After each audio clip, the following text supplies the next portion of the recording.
Today's episode of the One Piece podcast is sponsored by Right Stuf. The Right Stuf annual holiday sale is finally here. There are new items added to this sale daily, and you can save up to 95% on DVDs, Blu-rays, books, and merchandise. Quantities on some of these items are limited, so make sure to order early and often. You can visit RightStufAnime.com every day for the new items added to the holiday season, as I'm sure there will be many more. Again, that's RightStufAnime.com. On with the show.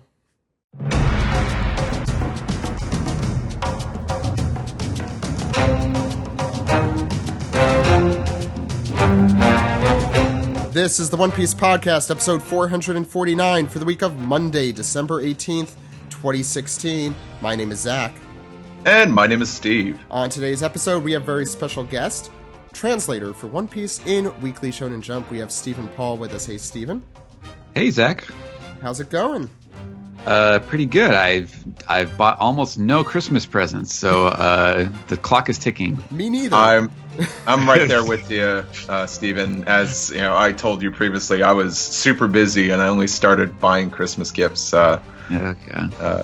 this past Friday. Now that I'm thinking of it, since it's just myself and Stephen joining you, Zach, I think I should be referred to by my actual first name, Stephen. So, I'm Stephen. I'm Stephen. No, we're not doing this. And together we're Stephen and Stephen. Welcome to Stephen and Zach. Two Stephens up that are spelled exactly the same. Okay, we're done. Sorry. We've It's lost all our podcast. listeners. Today, we are going to have two very special segments for you guys that you can only hear here on the One Piece Podcast. First, You're here. We're going to be talking about Jump Festa. And Stephen, what exactly will we be going through in this segment? Well, you know, in usual years, in years past, for longtime listeners of the podcast, you know, we usually have kind of a spectacular blowout with Greg, giving us every little detail that he saw at Jump Festa. But unfortunately, he was not able to attend this year. And so we are relying more on secondhand sources than ordinary. But we do have some reasonably comprehensive, I think, rundowns of what happened at the big One Piece stage show with all of the voice actors and whatnot, and including some. There's always a personal comment from Oda himself, kind of giving you just a little taste of what he has planned, and so I'm going to run through those things for you, and we'll have some fun with that. And Steve, we have a special panel from Matsuricon after that. Do you want to talk a little bit about what the fans could expect from that? Sure. This was back from Matsuricon way back in August, and the Tells All panel. This was the last panel on Sunday when they had all the cast members go up there and just talk about their time working on the series, and a lot of fan questions, and you might hear some familiar voices during those fan questions as well. And also hosting the panel. Oh yeah, that's right. Yeah, we played a big part of that. So look forward to that. That's just about the entire One Piece cast from Funimation. It's really exciting and a lot of fun. So we'll talk about that a little bit later, but first we definitely want to start talking about Jump Festa and what happened there. So Stephen, why don't you get us started? Okay.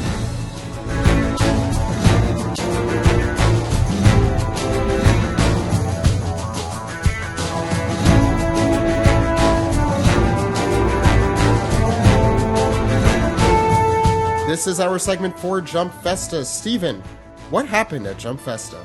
Oh boy.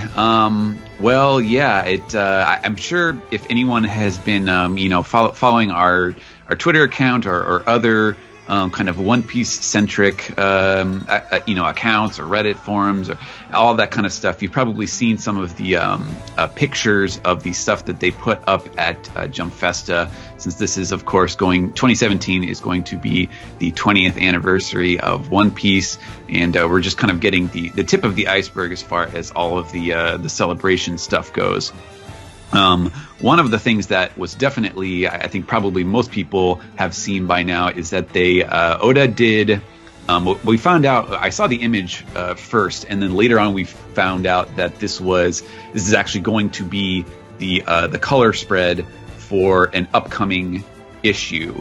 But Oda did, a big kind of traditional One Piece color cover thing, and they just blew it up into this giant display that was there at Jump Festa, that has the crew, and it's all kind of aquatic, and there's sharks and whales and whale sharks and but not Jinbei the whale shark. No, not Jinbei the whale shark, but the conspiracy theories are flying about what this means.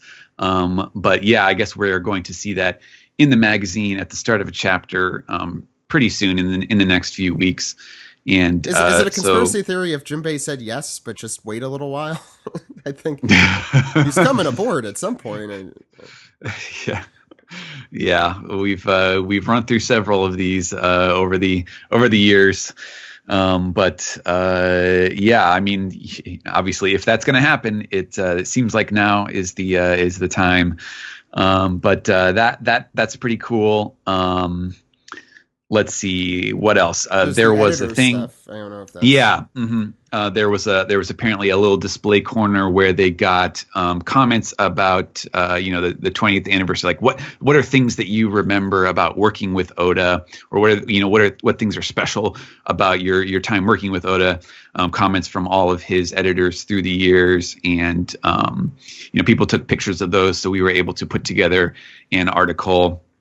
And those talking are about all, that stuff. Yeah, those are all on our website. Stephen was nice enough to translate those, so they're in impeccable Stephen translation form. So you can check that out on the website. It's really cool and insightful, and there's fun little anecdotes.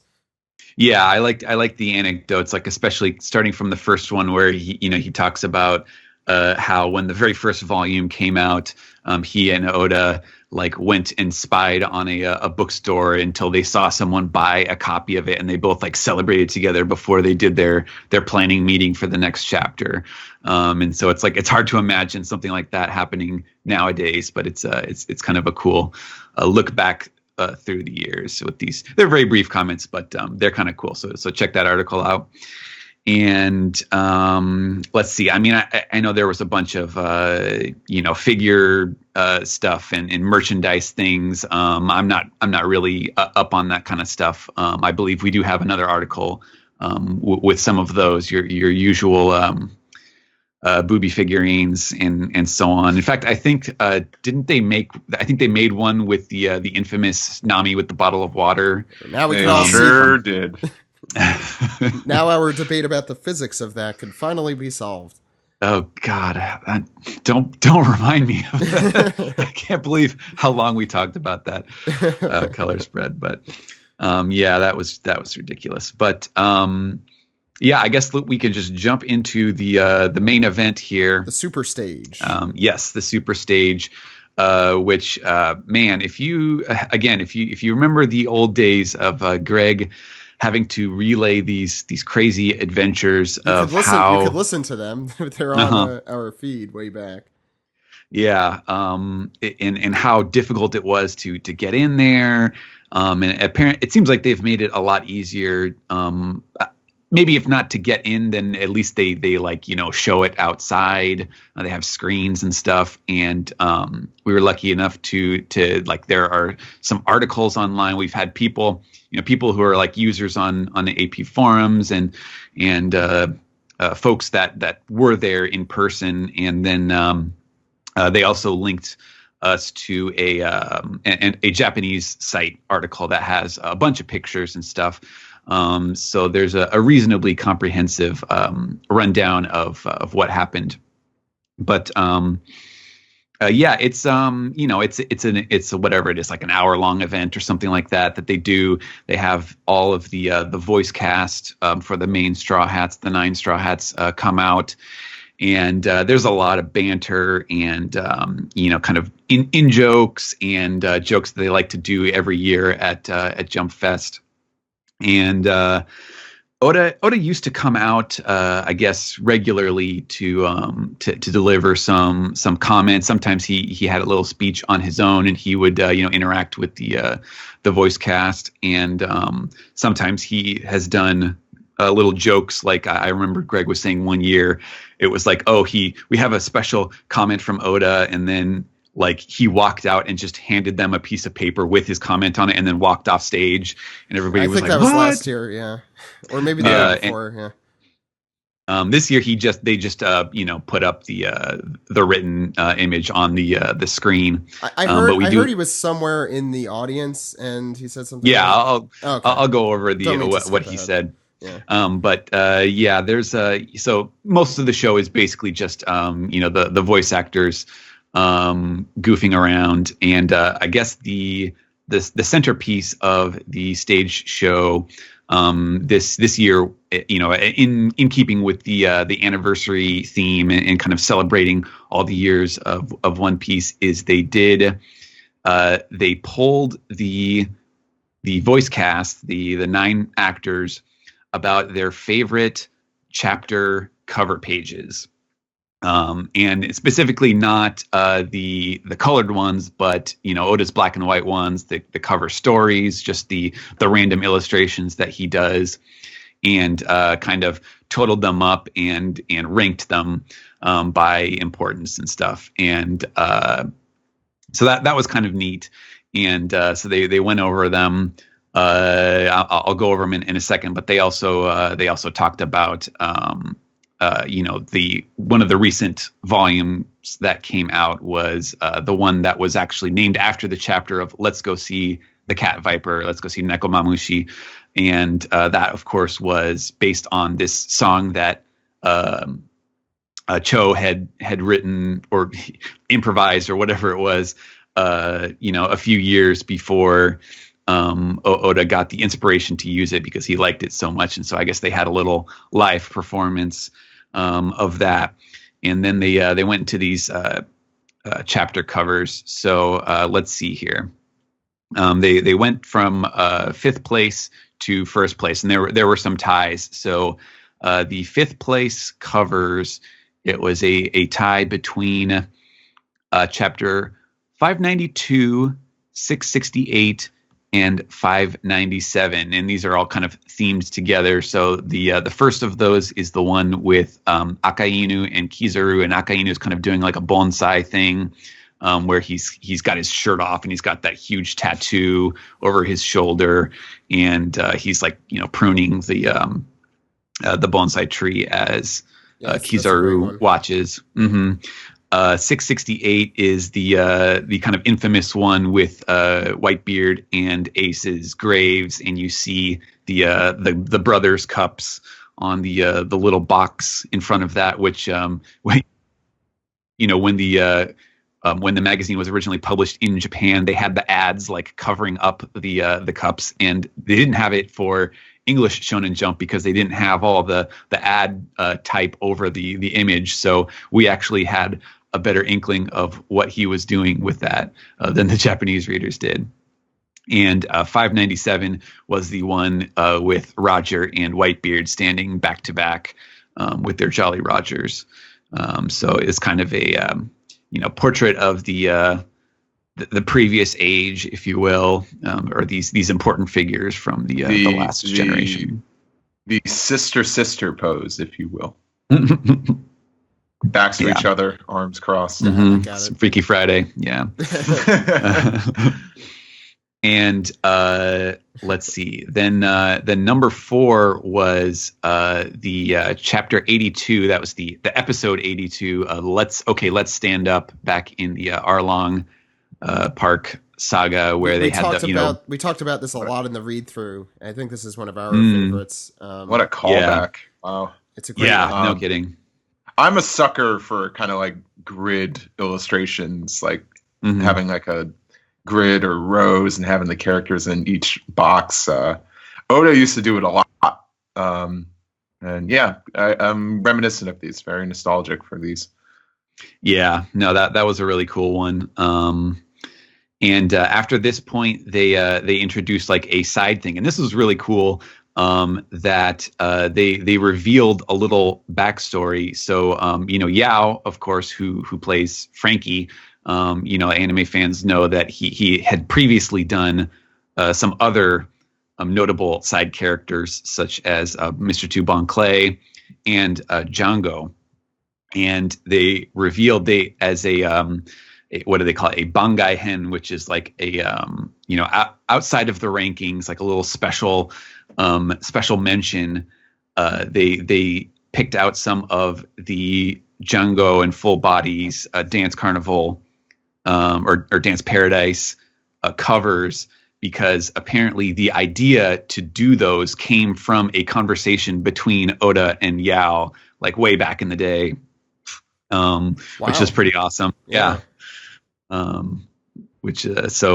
guess we can thank Yao for giving him the inspiration to do that little. I expect to hear Alex thanking Yao as well. Yeah. Definitely I think a fan favorite of the cover stories. I wonder whose idea it was to give Django heart-shaped eyes. Yeah, that was one of the covers that they pulled out to show on during the show. That's an Oda, if I've ever seen an Oda gag. That's an Oda gag. Yeah.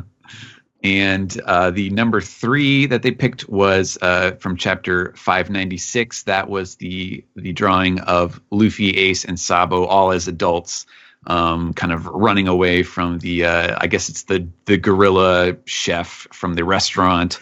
So it's like they've done an eat and run, and they're getting chased by the gorilla. So that obviously was kind of a sentimental favorite of what could have been. If they had all grown up and been able to be together as adults.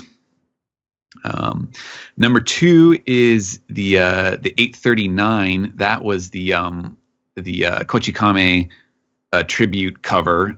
So that I'm sure was something they were thinking about recently, since that was a landmark moment in this last year when. Kochikame celebrated its 40th anniversary and then ended its run.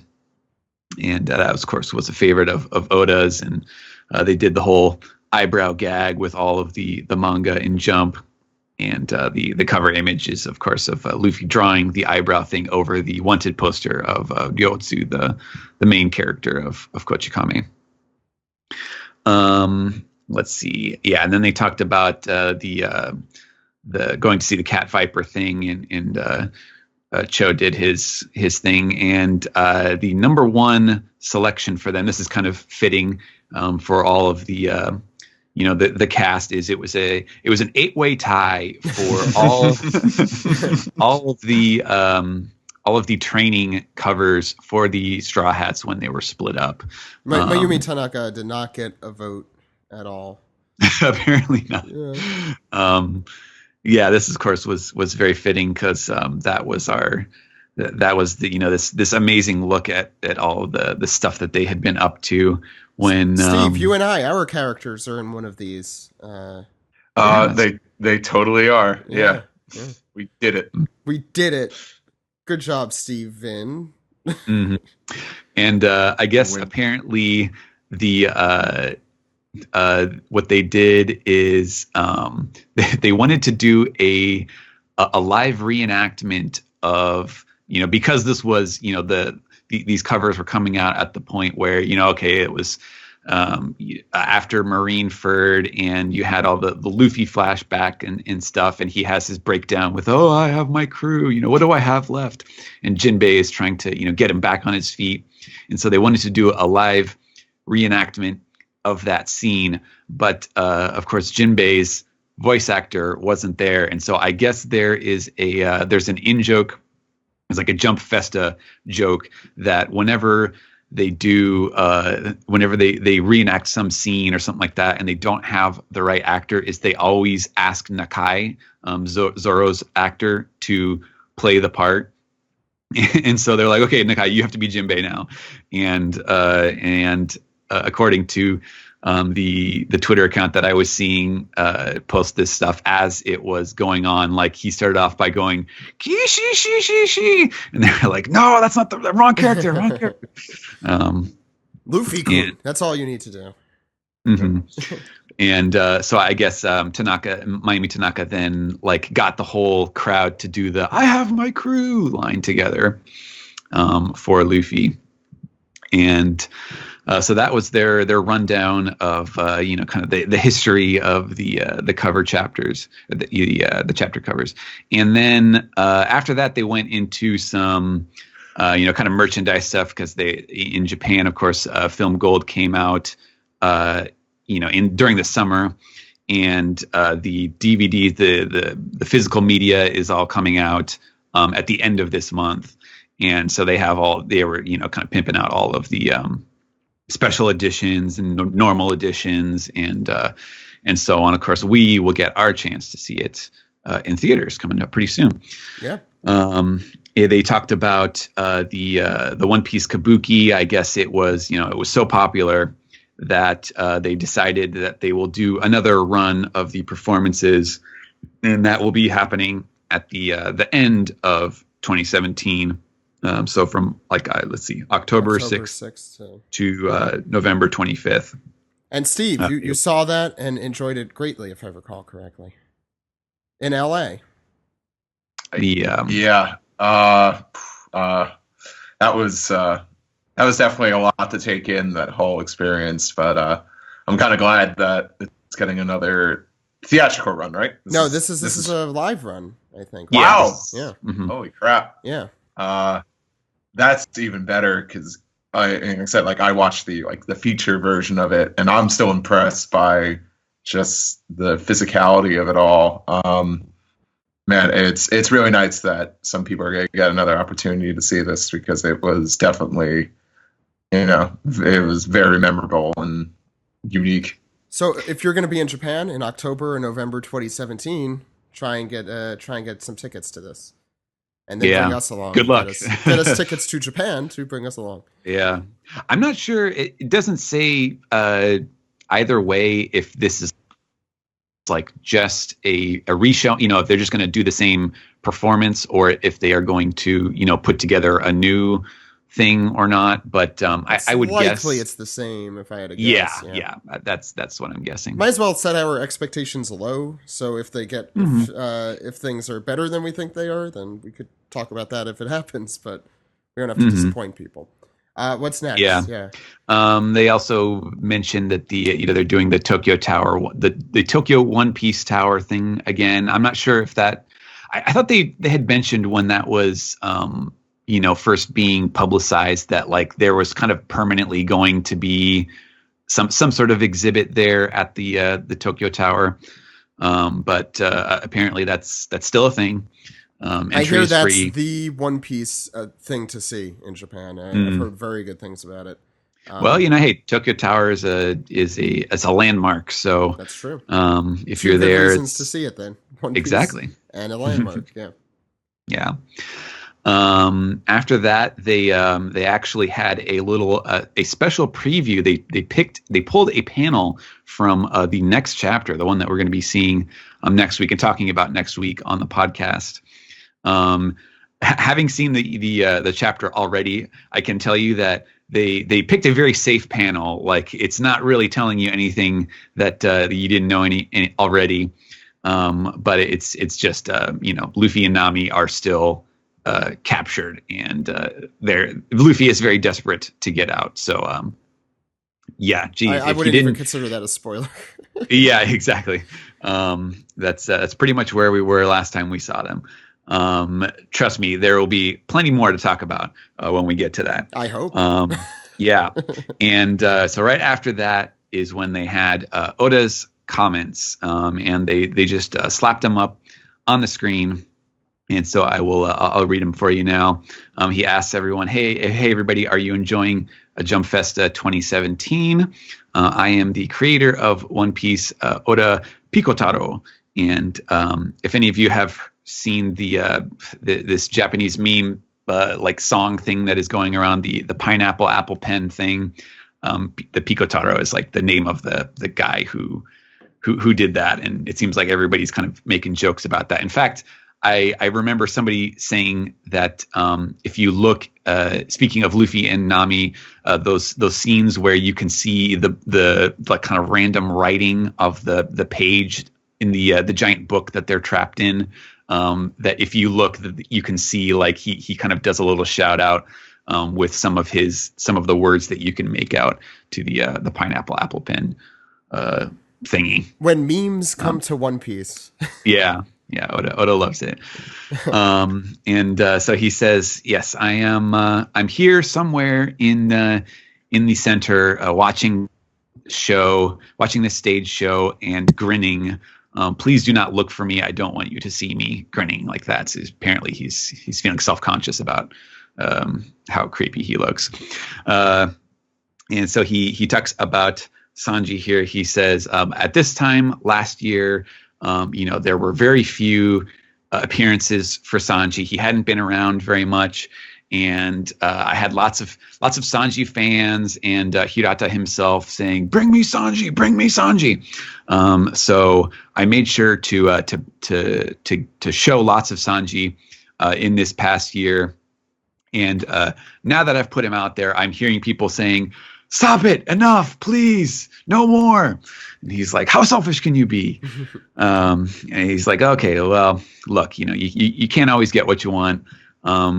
Please be considerate. Please understand what I'm doing here." And then he says, "Please, I just want you to have faith in the Straw Hat crew.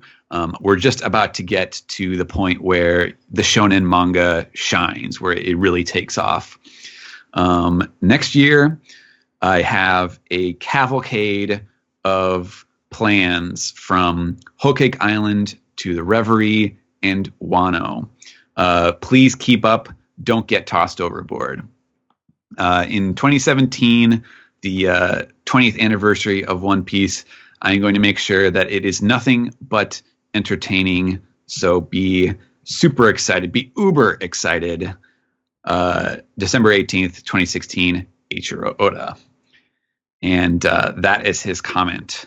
And of course, that that one little bit about Whole Cake Island, Reverie, and Wano that he has planned, that definitely took off when people started reporting that on Twitter, because holy crap, we were talking about the comment that his editor made about, oh yeah, we're going to be in Wano next year, and now Oda himself is saying not just that, but we're going to get Reverie in between.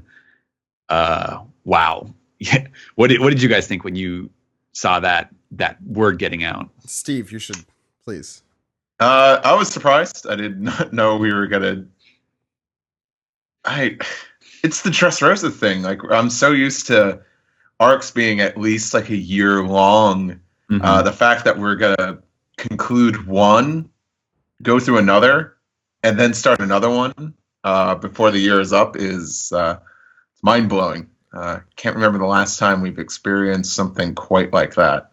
I mean, I'm also super excited, but I do you really think it's going to be an arc? I see this more as like a cutaway for maybe a few chapters, like something we got during volume 24, I think it was, where we the world.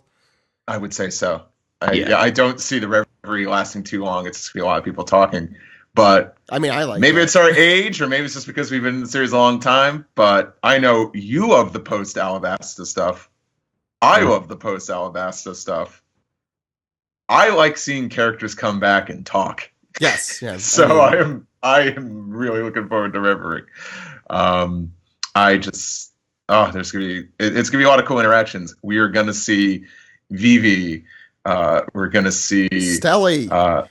Stelly. Yes. We're gonna see Stelly. We're gonna see Dalton. We're gonna see all the fish, not the mermaid princes, and of course Shirahoshi. We're gonna see Wapol. This is good, and of course we're gonna see all the world government characters we all know and love come together, and it's gonna be nuts. I'm sure that's definitely We've theorized a lot of what Reverie is going to be over the years, and I'm still sticking with it's kind of be some people saying, well, I for one don't mind Straw Hat Pirates so much. I think it's kind of nice. That's where I see it going. I think there's a lot of possibilities, certainly to come out of that. I'm pretty shocked. I was shocked to hear the Wano arc was supposed to start this year when the editor said that a few weeks ago now, I think. But the fact that the Reverie material is going to come before that, I'm shocked that's going to happen this year. I'm not now thinking back on it. It kind of makes sense. That's where you would put that. Since right before the Whole Cake Island arc, he was teasing it. So wouldn't you put it right after? Yeah, I mean, we knew it. We know it's happening soon. So right. And it's probably going to be like a few days ago in Marijoa, and we'll see what had happened there. And I'm sure it will be consequential. Yeah, I wonder if it's going to be like, okay, we'll get the end of Whole Cake Island, and then we'll just get suddenly confronted with like the consequences of whatever happened at the Reverie, and then we'll see how it came to that. You know, it'll be like, oh my God, they've announced, you know, Straw Hat Luffy, no more bounty on Straw Hat Luffy. The Reverie has spoken. Like everybody loves Luffy, you know, or something, something crazy like that. And then you'll see, you know, how it happened like that. I could see him doing that. But yeah, no, I agree. I think it, you know, probably 4 or 5 chapters maybe of material there. I think depending Luffy would on be really disappointed if his bounty were lifted. Just saying, yeah. I don't think he'd be happy about that. Yeah, but it's interesting, and you know, not to get too deep into like sort of storycraft and plot discussions, but I feel like, you know, if he's that confident that he's going to be moving on to these other things, I feel like it kind of says that we're not going to see any like major kind of story delay tactics from here on out with Whole Cake Island. Like, I don't think we're going to have some kind of okay, well, now we all have to rush from the top of Cake 1 plateau to the other Royal Cake plateau and up all the different layers, that sort of stuff, because, you know, that's the kind of thing that just eats up time, and you know, that's what he did a lot of in Dressrosa. Yeah, I'm still of the opinion that this arc is not going to end in a traditional way, or that we're going to have a traditional one-on-one fight or something like that. I just see this twisting and turning in a different way than we're used to. Given the point that we are in the, you know, the dramatic stakes at this moment, like to have it happen, have this stuff happen in the time frame that Oda is talking about, it definitely makes that possible. What you're saying, that, you know, it's going to be somehow different. No, it's lending credence to that. We're not going to have a traditional ending for this arc as we're used to, because it feels like it needs more than 6 to 8 or 10 months to wrap up. At the same time, Oda's idea of time frames are not super rigid or accurate usually. So, I mean, even though these things people are saying could happen he's saying could happen in 2017, I wouldn't be shocked if it happened at the beginning of 2018, because sometimes he just has trouble keeping, you know, with a certain pace. But, you know, I'll take him at his word at this point. So if that's the case, I'm very interested to see how Whole Cake Island's going to wrap up. I'm super excited to see. The Reverie stuff I'm, of course, super excited about, but I don't want to undersell Wano, because that is something that Oda has really had his heart into for a very long time. Yeah, and I feel like, you know, while he may be putting us through this incredible pace with, you know, Zoe and Whole Cake Island happening in this, you know, very rich and compact form, and then this Reverie stuff, like, I feel like if there's any point at which he is going to, you know, kind of stretch things out again and really get into the weeds on an arc, Wano is probably the likely place, just because we can guess that he's probably had lots of ideas for this over the years, and, you know, is really excited to really sink his teeth into it. I'm sure. So yeah, I wouldn't be surprised if that one is, you know, more than just a year. Hopefully it doesn't have the same pacing problems, but you know, we have no idea what he has planned for that yet. So it's anyone's guess. And this is something we're going to be talking a lot about next week, as well as the next year. I assume throughout the year. Now that we kind of know the course we're about to set out upon. I also just want to mention that there was a One Piece magazine that was announced. I don't know if you mentioned that's true. I had not seen a more detailed explanation of it, but it just sounds like they're going to do some kind of magazine. I'm guessing it's probably a monthly thing that they will be putting out over the course of the year, and it sounds like it's going to have some kind of a novelization or a short story or something like that they teased. They specifically teased as being revolving around an owner of the flame fruit powers. Which at first I'm like, oh, that's super obvious. It's definitely about Ace, right? But then I'm like, wait, there's also Sabo. Right. And it could be someone else even. Yeah, I feel like it's probably either Ace or Sabo. It's 99% chance it's either Ace or Sabo. I mean, who would you think it is? I'm trying I'm leaning towards Sabo because I feel like Ace's story is kind of closed at this point. Yeah, that's true. But on the other hand, it's like, I mean, depending on what they're going to tell you about Sabo, like it could be tricky to tell that without kind of stepping on the shoes of the canon material. Well, I'm thinking we might be hearing a lot more about Sabo pretty soon if we're talking about the Reverie soon. I wouldn't rule out Ace just yet because Ace set off when he was 17 to become a pirate, and we pretty much know nothing besides he met Shanks one time, and then we had all those flashbacks in Marineford. Yeah, but that was still very vague. We really didn't know anything about his pirate career, how he obtained the flame fruit in the first place. I'll be honest, I'm more interested in Sabo. That might be my problem here. I just would be more interested in reading about Sabo than Ace. But yeah, it could certainly be. We need to hear about Ace. We need to find out about all the furtive glances and the secret moments with him and Thatch and Jozu and all the other guys. Furtive glances. Yes. I think that was all the news that came out of Jump Festa. We're going to be posting a lot more, reviews of what happened, some cool cosplay and some cool art that was exhibited there. I know they had the autographs of the Straw Hats visible, and they weren't on Greg's wall this time. They were on the wall in Jump Festa, so you could check those out over the week. And we have a lot of cool stuff coming out this week, so make sure to check out OnePiecePodcast.com. Without further ado, I think we should definitely get into our Matsuricon panel, the One Piece cast tells all. Are you guys ready? Mm-hmm. Word. Today's episode of the One Piece Podcast is sponsored by Right Stuf. The Right Stuf holiday sale is starting now and has been going on for a little while now. There are new items added to this sale daily. You can save up to 95% off on DVDs, Blu-rays, books, and merch. Quantities on some of these items are limited, so make sure to order early and often. And we're still here with the Stevens, Steven and Steve. So what are you looking forward to, guys, on Right Stuf? Anything sticking out to you this week?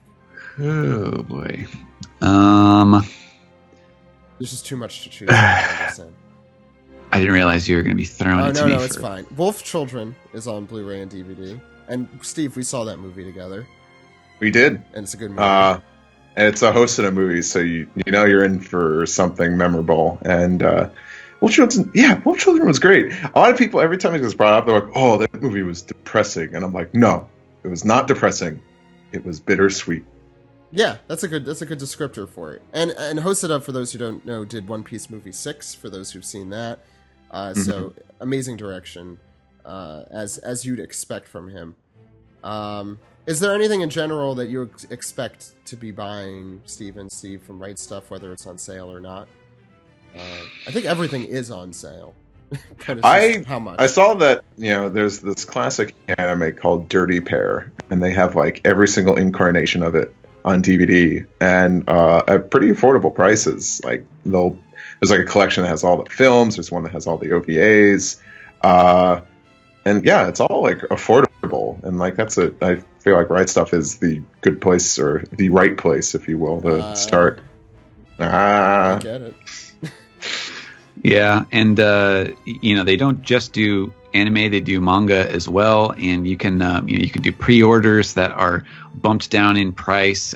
So you can also check out other things that I've worked on. Right now, they have this Attack on Titan Before the Fall, which is a prequel series that I have done with Kodansha.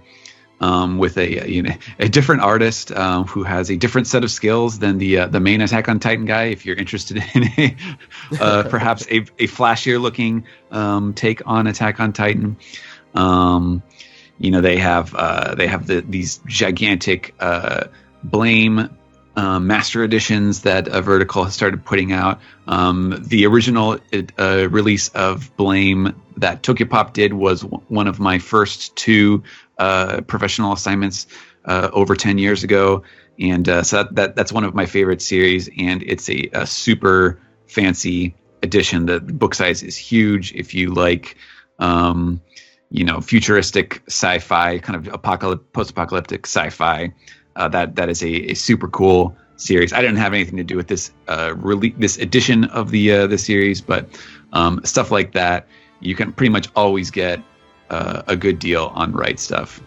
So check it out. I think it's the last week of the holiday sale, but there'll still be sales after that, I am sure. So check out rightstufanime.com while you still can.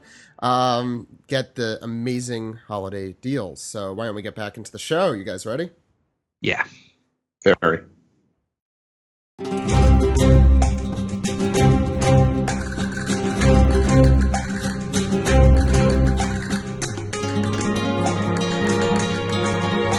Hello, everybody. Welcome to the One Piece Cast Tells All at Matsuricon 2016. Are you guys ready?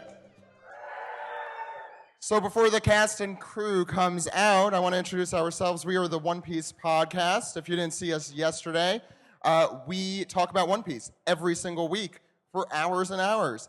And we go through the latest manga, the latest anime. We also go back to the beginning, talk about all that stuff. My name's Zach. I'm the host.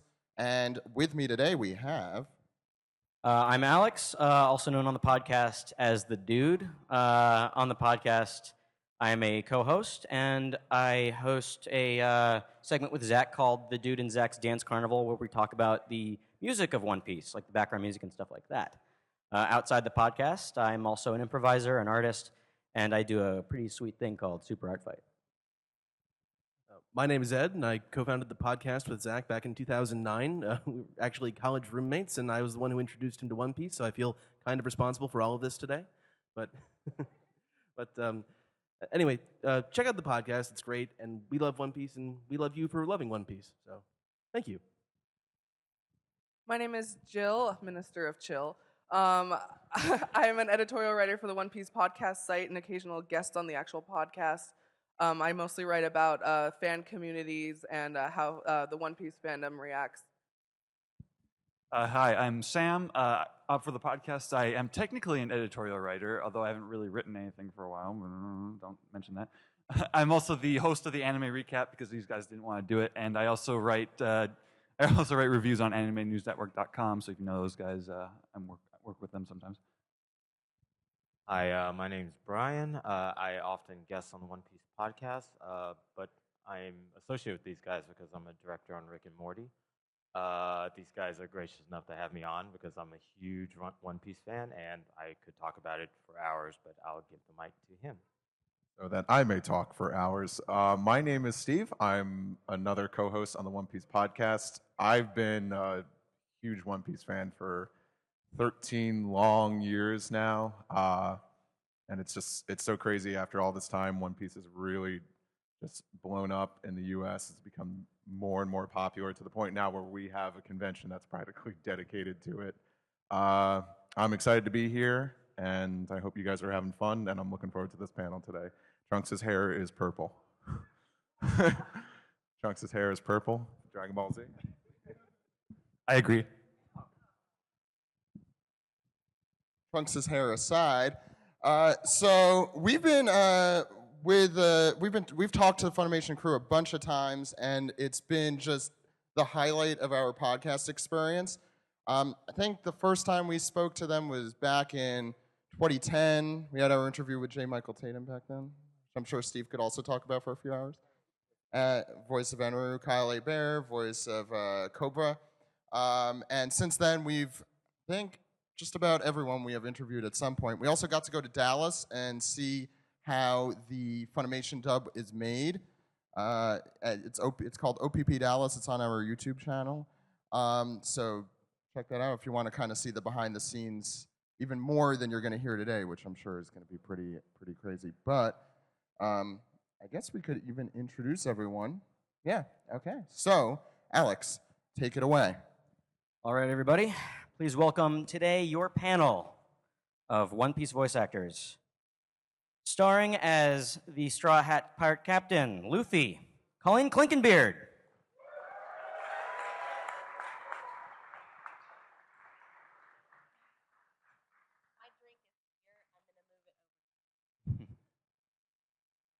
The swordsman and first mate of the Straw Hat Pirates, Roronoa Zoro, Christopher Sabat.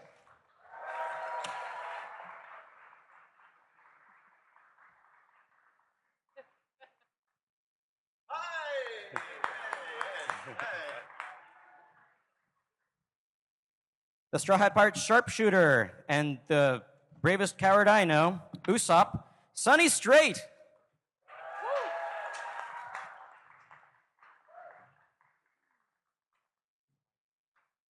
You could say that he loves cooking more than he loves the ladies, Sanji, Eric Vale.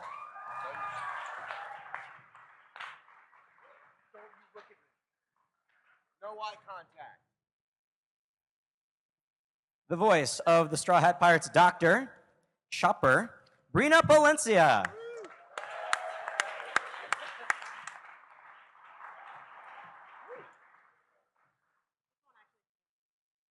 He is the voice of the shipwright of the Straw Hat Pirates, Frankie, Patrick Seitz.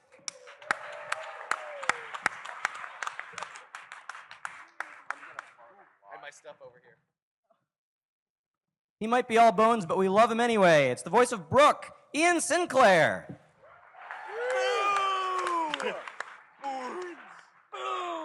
I like Ian. I like Ian. He's all right. The voice of Crocodile, John Swayze.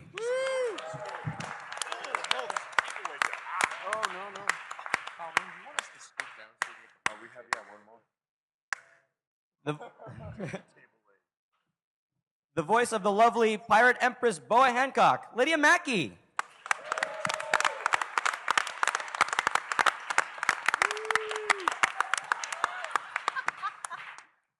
Last but certainly not least, he's the voice of Captain Buggy, the voice of Hal Meppo, and the ADR director for One Piece, Mike McFarland.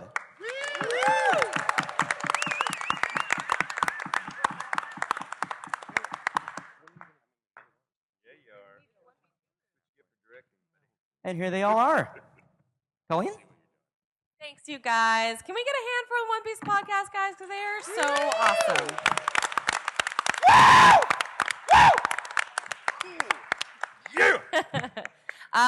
And before we kick things off, I just wanted to say I have a Luffy doll for the person who asks the best question, and that person will be judged by me. All right. You can judge them, but you can't give them a Luffy doll. That's fine. Okay. I have a question for you. Is it the best question? It is. Oh. How awesome is it to be you? That would actually be a way more awesome question if it wasn't completely self-evident how awesome it is to be me. Open your eyes. So let's go ahead and kick it off with questions because I think that's the best way to get things rolling. Do we have a mic down there for you? Because if not, I'll just hand this one. Okay, I'm going to hand this one off, and you can line up. Thank you. Zach's going to hand this one off. Is there a dog in here? Service dog. Oh, it's a pretty dog. Now, if there are no questions, we're leaving. I like that idea. You don't want to play aquarium? And just everyone's there. And if there are questions, line up in that aisle. Any questions? Anyone? There we go. All right, first question. Yeah, my question is, when the series comes to an end, how do you think you're going to feel about it? Never going to happen. Never, ever, never, never, ever, ever. It's hard to predict what will happen 15 years from now. You know? Yeah. I think we'll all be different people by then. Yeah. Rena will be me by then. It's true. I'm waiting for my voice to change. You know, I think maybe a better question is which one of us is going to die before the end of it? Oh, that'll be me. I'm voting me. Yeah, I'm you're hoping. the most expendable. That still gives you like at least 40 years. That's fine. That's true. Hello. This is a group question. There's a lot of, out there moments in One Piece. What do you think is the most, for all of you, is like the most difficult recording moment in One Piece? And for Mike specifically, I mean, you could say Buggy if you want, but like the hardest to direct moment, I guess? I don't know if there's one. Out of all of them, let me think. 500 something. I don't know. I mean, constantly finding new inspiration and new reason to continue having these guys yell at the top of their lungs at all times and have it still be interesting and fun and whatever else, and find the moments in between when they're not yelling. There's one. I don't know that anything is more difficult than anything else. Maybe introducing new characters at the beginning of an arc seems to be the ongoing difficulty of casting and getting everyone to fit in with the fine folks who've been recording for 9-ish years on this particular show. It would seem to me, as somebody who's also directed a couple episodes of Things, that the hardest thing about that show would actually be all of the pirates. Like all of the Pirate A through Triple Z or whatever, where you have to bring in a million extra people to go my God, the ship is sinking, or whatever. How many auditions have you had for that show? I keep trying. Yeah. I mean, for Mike, how many auditions have you had for One Piece? How many auditions? Yeah, you have auditions constantly, right, for characters that keep coming up? For sure, at the beginning of every major arc or storyline or whatever. Which is unusual. Usually you just do one casting and you're set. Well, yeah, but you can't do that with 1 million episodes. So what you're saying is when somebody asks you, how do I get into voice acting? Audition for One Piece. Yeah. We've used everyone.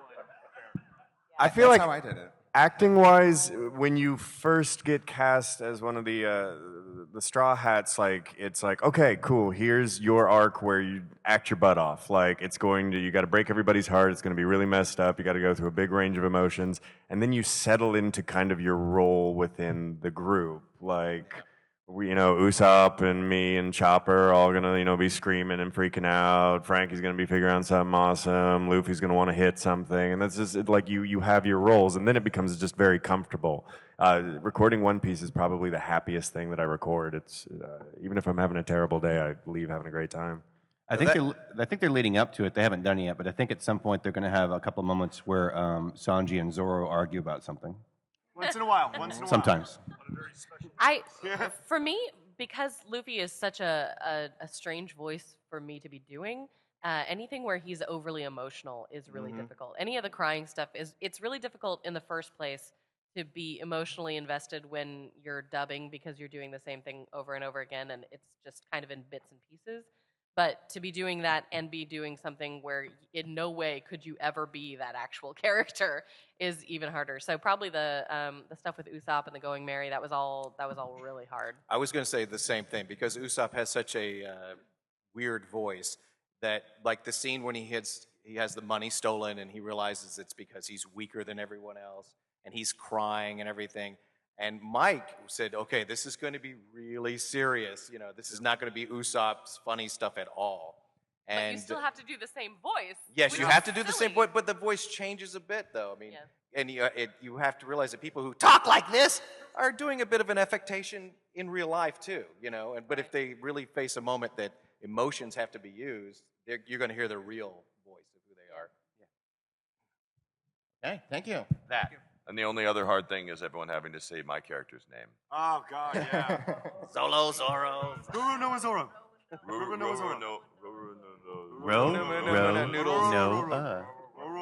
Mike has a very specific way that you have to say the name too. Yeah, because it's the way it's spelled. I know, Yeah. I know. It's row Noah, like row your boat. Right, And you then say that. Noah, who has the boat. Row Noah. Right? Yeah, but the last name with it. Oh, I got it. Roro Noah Zorro, right? That's it. Yeah. So if you're saying Rora, I'm like, no. There's no one roaring. It's not ROAR. Hey, Mazhead. I was just wondering what your takes are on the current episodes you've been in. Like for some of you, you had the little separation serial episodes, and then like for Mike, Lydia, John, and Colleen, you have the whole Marineford arc episodes going on. I just wondered what you thought of those. And also, Mike, I was wondering what it was like working with Ed Blaylock as Sengoku. Yeah. What's been released? Yeah, we were at the end of Marineford-ish, I think is where we are. Okay. Yeah. Okay. It's fun to work with Ed. I mean, like Ed is a very specific instrument. He's a voice actor that you can always tell his voice. Like he has a very specific thing that he does, and he comes piling through and driving it home with that voice. So when that happens, and you find the right character for him, and he rocks it. You know, and Sengoku is one of those characters like that, just like Fuhrer Bradley, who's awesome as Fuhrer Bradley too. And that was the part of the question that I remembered. The other part of the question, do you want to? Just about your takes on the latest episodes you've done, like for Ian, Brina, Eric, and Chris, like the little separation, where are they now things, and then like for the rest of you, just your takes on the whole Marineford arc. I don't want to spoil it, but the climax just happened in the last I was alone for a long time, you guys. Yeah, I was we didn't get to record for a You long guys time. just disappeared on me. Yeah, Colleen either liked it or hated it because the whole show was about Luffy for over 100 episodes. It's great and all, but usually we can all share the burden a bit, and instead they went away. So yeah, it was painful. Not to mention all the painful stuff. Yeah, I think I recorded like 3 times in the course of like 6 months or something like that. I think I recorded once. Yeah. The with the caveman bird. yeah, I actually thought the stuff with Perona was really funny, though. Right? Are we allowed to talk about that? Where he's stuck in the little castle and with Perona, right? Perona, yeah. Makes him feel really bad instantly. For me, I've really enjoyed what we've done so far. I love to continue to see how far down the rabbit hole Boa falls in love with Luffy, and how far that rabbit hole goes. Because she's so different than what I originally thought she was going to be. So to see her make this major shift and change is kind of fun because she becomes like 2 people almost. So far it's been awesome. It sucks to go to work and see that One Piece is being recorded, and it's like, no, we don't need you. We're not going to need you for a while. You know what cracks me up? These guys all live up in Dallas, and I live down in Houston. And what cracks me up is when I come to a convention or meet somebody, and they go, so what do you think about the next blah, blah, blah? I'm like, dude, I don't know. You know far more about this show than I do. You know way more what's going on. And then I'm like, well, Crocodile comes back. I'm like, oh, great. I can't wait. And then I'll get a phone call. And it's like, hey, we need to book you for some time. And I'll go up to Dallas. And it's like, when you're an actor in like real life, it's all good if you don't have lines or not. If you're in a scene, right? You're going to be there. But in this, if you don't have lines, you're screwed. I mean, there's enough, your character's in a lot of stuff. He just never says anything. So like, I'll go up and it's like Crocodile. Here are your lines. Thanks for coming in, dude. Good job. That's okay. I'll take care of your lines from now on. Thank you. Yeah. Hey, everybody. I have a question for everyone. I was just wondering, do you think that Sensu Bean would be able to fill up Luffy? Sensu Bean would be able to fill him up or revive him. Is that the way Sensu Beans work? They revive people. Well, it's supposed to be like, I think. Listen, man, I know all about sensu beans. You don't want to eat a lot of them because then you have sensu gas, and it lasts a long time.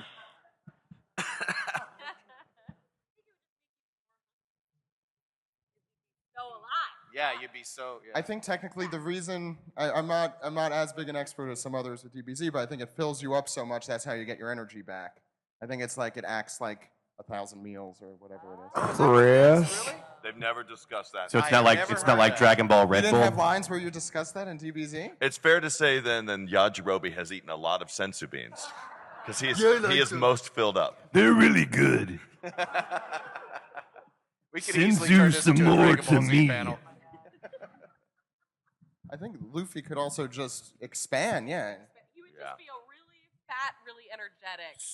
So does it say in the manga somewhere that it fills you up like 1,000 meals or whatever? Yeah, I think 10 days, that's what I'm hearing from the audience. 10 days of eating? 10 days of meals. That's still though. You're almost dead, and someone gives you something like, "Oh God, thanks, I've eaten now, but my arm is Yeah, still I feel broken." better. I doubt that. I mean, I don't know. Akira Toriyama works in strange ways. And I kind of feel like Luffy always eats like 10 days worth of food when he sits down, so. Yeah. At all I times. don't eat Yeah. senzu I'm beans. gonna I'll look just that eat up now. all of your food. Food tastes better anyway. Yeah. Thanks. Thank you. All right. If each of your characters from One Piece had access to the internet, which website do you think they would visit the most? BigGoldEarrings.com. Yeah, it's a good We're question. not even done, but you win. Well done. WebMD. Big Nose Gals. Allrecipes.com. Porn. Damn it. Ashley Madison. Supercuts. Victoria's Secret? Oh, I know. I'd go to www.ericvale.com. I think WikiHow of how to make him love me. How John, can I make him love me? if you go to www.ericvale.com, you can get a Japanese credit card. What? No, I'm not kidding. They bought my URL out from under me. Wow. I know. I was a day late. They're like, you expire here. And I'm like, oh, okay. So my URL expired. And the next day I went to rebuy it, and it had been sold to somebody else in Japan. And now if you go to ericvale.com, you can get a Japanese credit card. Yep. Do it. That's crazy. So wait, that's you're not offering that credit card? 'Cause- No. I feel like Luffy, it would just be whatever the hilarity of the day is. It would be the kittens. Yeah, it would be all over Reddit. Yeah. He would be everyonepoos.com. Yeah. Beamsandfood.com. Actually, I more see Luffy clicking on every pop-up that comes up. Like, ooh, this looks interesting. Ooh, this looks nice. I should download this file. And he would be getting those emails from the people who want to help the princes in Africa, and you get $150 million in your bank account if you click here. And absolutely, he would think that. In fact, he would get everybody on the ship, and we would be headed for Africa. That's a lot of berries. Yeah. This is a funny website. Is this ericvale.com? He looks so happy about those coins. What the heck? No, I wasn't joking. I had to buy a new URL, therealericvale.com Wow. Oh God. / Everybody's Googling. no credit cards. Oh, on the second page, it has like some sort of Kirby having sex with a remote control. Have you seen that? Yes! Oh, yes! Yeah, it's Kirby porn. What is that? What's this? I don't know. I know. And you know, somewhere in Japan, I guess late last night or something, or right about now, they're going, we're getting a strange uptick in hits on ericvale.com today. You know what's really cool? You can tell this is legit because on the card it says credit card. That's the real deal, man. No, they're not. Yeah, I think it's that piggy bank. Just mounting that remote. Mounting it. Alrighty. My life is richer now. Eric Vale. So were all of you approached for your roles individually, or did any of you actively like seek out your role? Like, did any of you are like, I want to be Brooke, and like approach him and be like, Auditions. it was all auditions? I just paid Mike. Yeah. You should tell them about the audition process though, because for One Piece, it's the most intense of anything I've ever done voiceover. Well, it took a long time. It took like 3 or 4 months to get everything settled. We Yeah, we had to do. We had a big round of auditions and heard hundreds of people. We had to narrow it down to like 5-ish of the top choices or whatever by me and the producers and whoever else was involved with the picking process, and then send those off, and then it would get narrowed down. Like, have these particular people record a couple of scenes and send it in, and they would send that off, and back and forth. Yeah, it took many, many months to have everyone approved and checked off on and everything. Long time. The country of Japan voted on it. We won. But Patrick and I both had the situation of getting cast and then having to wait and not talk about it. And how long? You said you waited? Yeah, Patrick waited. You recorded the video game, and then you had to wait for your arc to show up. Yeah. And it was 5-6 years. So I went in and did like 4 hours of Frankie on Unlimited Adventure on the Wii, and then nothing for half a decade. And at first I was like, "Hey Mike, is it time? Hey Mike, is it time?" He's like, "Not yet. Be patient." After a couple times, I started realizing, like seeing the scope of things and how long it's going to take. So I stopped asking every month. We're over here. You are over there. And this is 1 year. I was gonna say it's been really cool because years and years and years ago, I got cast in One Piece as Lucky, and then came back around and had another round of auditions, and then got Boa. So it was really cool to be in the same show with 2 different characters, but many, many years apart. So that's been something I've never done before, and really cool. I had like 5 One Piece characters, and I kept thinking like, well, that's it. They're not going to use me again. And you had me on Itamimizu just screaming at the top of my lungs the entire time, and I was like, well, they're not going to use that guy again. And here I am. Guy who can scream a lot. Scream guy. Let me get you. Might be good or strong.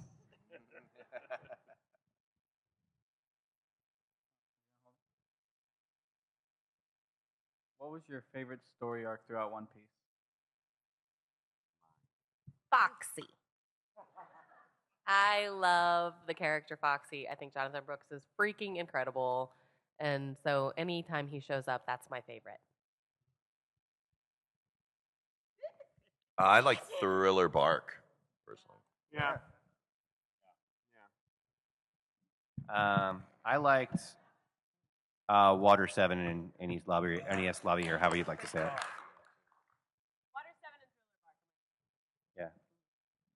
Which one was the Sniper King song? And That was Water 7 NES. Yeah, That's what that I- was what yeah, I just mine said. too. Yeah. Which one featured the cool thing I did? The one cool thing I got to do. Yeah. I like the Android Saga. Nice. That's coming up in like 20 years. We'll Cell be- game. Okay.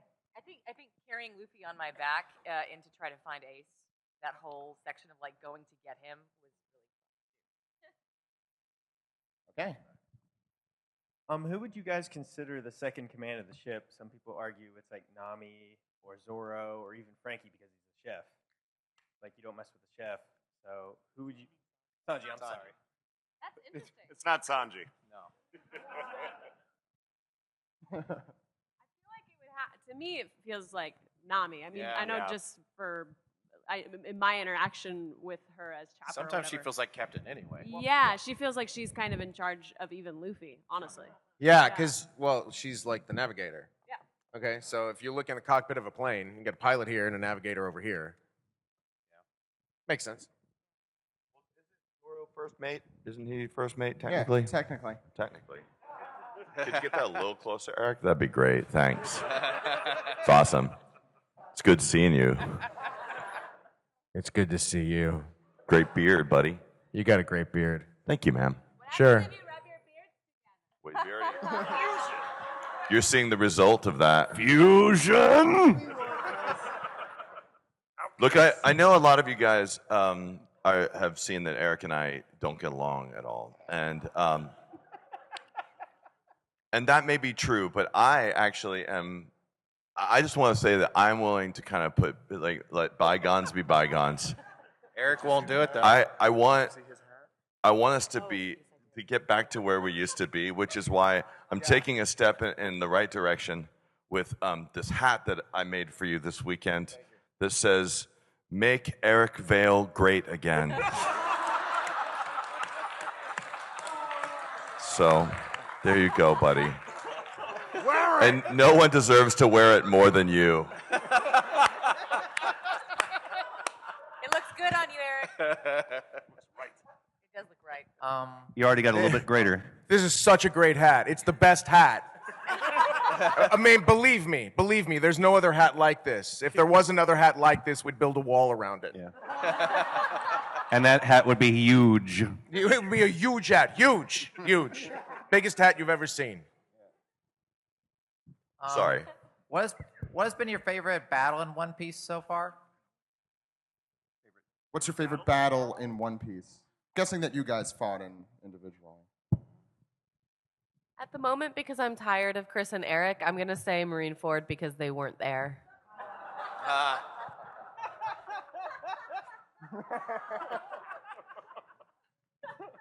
Brooke versus Ryuma, because I fought myself.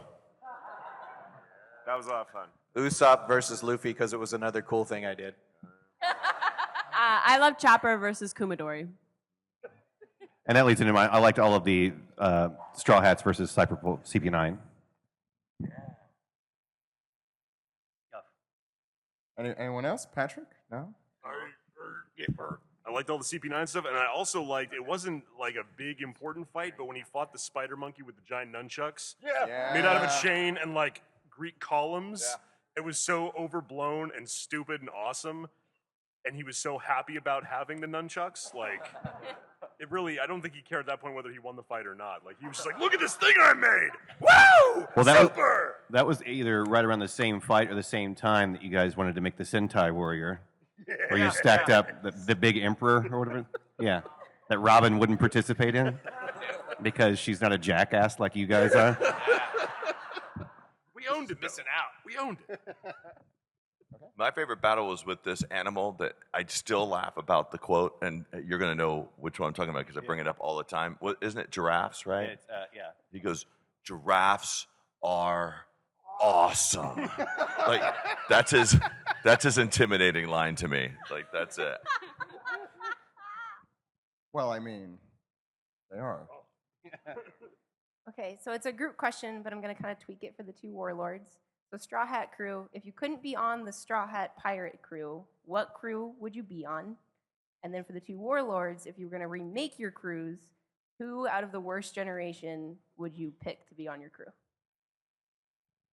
The worst generation might be, or you could pick Straw Hats, I guess, or anyone. Yeah. Remake your crew. I'd be on the USS Enterprise. I have no idea. Maybe all of the Marines that I turn to stone on a regular basis, I would just collect them like chess pieces and then, reconstitute them whenever I needed them for anything and then, turn them back. That might be kind of fun and interesting. So, yeah. I would like to be on the crew of the Baratier because food. I'd go back to the Frankie family. I miss those dudes.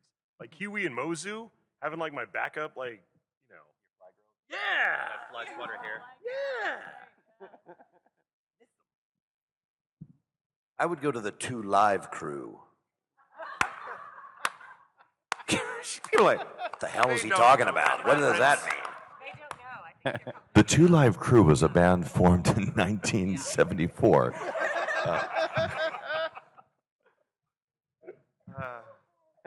I'm an ARP member, all right? Just before the Cutting Crew. Google that, too. Who just died in your arms? Hello. Oh, it would just be Zorro and Perona on a boat for a long time. At least you'd be able to tell him what direction to go. Oh, hey, what about you, Eric? No one cares. You're right. I Change my answer. I think it would just be me and Luffy on a love boat. Exciting. I think if you and I joined the Baratier crew, that might work out. Like that could be our love boat with all the food. I'm with Ian though. Luffy just wants the food. He just wants the food. I would take, if I was Sanji, which I'm not, a boat in whatever cruise on the boat to Fantasy Island. Because it always came on after the Love Boat. And, sometimes they had crossovers, so I would wait at Fantasy Island for you guys to show up. Yeah. Dude, did you ever see the episode where they got off the Love Boat onto Fantasy Island? Do any of you know what they're talking about? Fantasy Raise Island your hand was a if you know what television Fantasy show. Island is. Grandpa watched that show. That was after that Matlock, right? Fantasy Island was a television show formed in 1974. Everything formed in 1974. Deplane. Barely alive. We can rebuild it. Hello, everyone. Hello. Okay, first a quick statement. I loved Flamboyant Zorro yesterday. That was fantastic. And I have a challenge for everyone. Eric and Chris, if everyone lived in the One Piece world, I want you to give the person to your right a pirate name, except for Eric and Chris can give each other a pirate name. Can I skip them? Yes.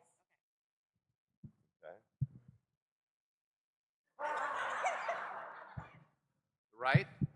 Assbeard.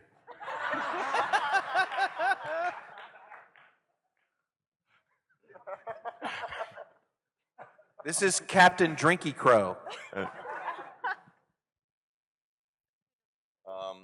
Lydiar. Oh, I like it. Lydiar. Yep. Oh, that's good. That's a good one too. That's acceptable. This is. Wait for it. Seriously, because there's nobody here. You're going to have to wait for it. I think you had to do Colleen. You would do Colleen. Captain Awesome! Arr! I think Mike would be Mike McHugglestein because he hugs people all the time. Sonny just said he's Captain Multi-Talented. And I could vote for that. Brina is Polly, because you're the parrot on the pirate's shoulder. Are you saying that I just repeat everything that you say? Are you saying? Are you just saying? repeat everything? Also, John, my last name is Clinkenbeard. You couldn't have really. That wasn't low hanging enough for you in terms of fruit. Let's see, it's something between Captain Meh or just Captain D. Named after the disgusting fried fish place in Texas. Disgusting? You would like it. I would.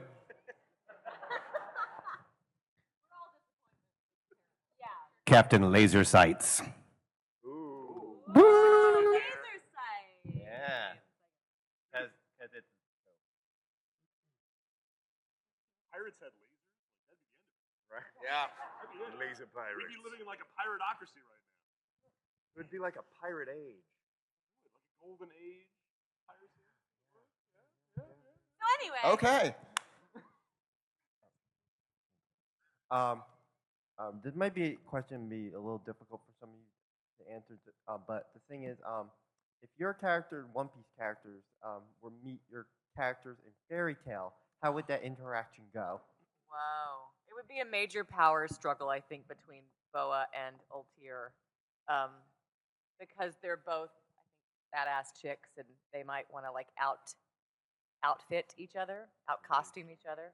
I don't know. They might like, get on the same page after a while and be best buddies and take over the whole world. So I would have high hopes for that. Usopp would say to Reedus, "Wow, you have no lines at all." Brooke and Bora, want to look at panties? Yeah, let's look at panties. Buggy would say to Nab, Why are you wearing a necklace made of baby skulls? Because he does wear them. That's awesome. Sanji and Loki are both ladies' men, but they're actually both failures at that. So you'd have about 10 minutes of chest pumping and then a couple of hours of sobbing and hugging. Elfman would go like, "Be a man, man," and Zoro would go, "Dude, shut up." Urza would spend about 15 minutes laying out the exact plan for rescuing their friends to Luffy, and then Luffy would say, "Let's just go get them!" And Urza would be pretty pissed. I'm pretty sure that Juvia would just immediately hug the crap out of Chopper, and then Chopper would just probably be choking because she would never let go of him because he's so cute. I think Frankie would be like, "You're kind of a douchebag, dude. Have a cola. Calm down." And then he would. I think if Crocodile and Hades met, they would sit there across the table from one another. And this is really what they would say.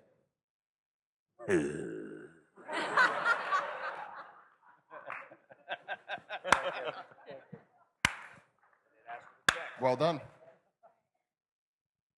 Good morning. First off, I just want to say I love how you, Eric Vale and Chris Abbott, bicker like siblings, like Yuki and Ayame from Fruits Basket. My little tidbit there. Ship that. I love that you people think they're joking still. Regardless, so One Piece, back to One Piece. So I was wondering if you guys have ever met your Japanese counterpart or Eiichiro Oda himself. No, but I really want to. Yep. I have. I did a convention a couple years ago. I did a convention a couple years ago with the guy who plays Sanji, and he is Sanji. I'm not kidding. Like as a person, he's just like, "Let's go smoke," and I'm like, "Cool. I don't smoke, but I'll stand there with you." And he kind of looks like Sanji, like in the way that he dresses, kind of sharp. Smokes a lot of cigarettes. I think he was talking about women a whole lot, but it was all in Japanese. There was a lot of You just want pointing. to believe that he was talking about women. Well, I know what he was pointing at.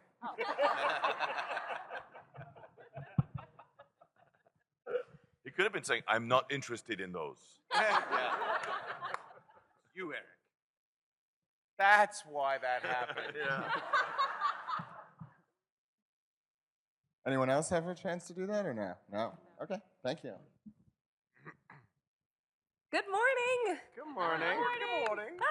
Hi. My question for you guys as voice actors is, do you have any crazy rituals or like things that you have to do when you get in the studio to like get zen? Method acting. If you could be... Out of your system. Go ahead. No, I don't know what you're talking about. I gotta know. Whatever I say is worth nothing because you just said, "Do you have any crazy rituals or things you have to do?" And that means that Chris is immediately going to start talking about licking Eric's toes or something. Or more likely having Eric lick his toes. You are bringing this panel down, Colleen. Chris I and usually Eric like are to clearly having hydrate, make sure I drink some drink some herbal teas and stuff like that. Make sure I get a good night's sleep and just come in ready to work and like early and ready to hit the day. I'm a lot like Chris. I wake up in the morning. I drink 3 liters of water a day. That's not a joke. And oftentimes in those liters of water is Sabbath tears. It adds the electrolytes that I need to keep going. What Eric craves. Oh! It was this close to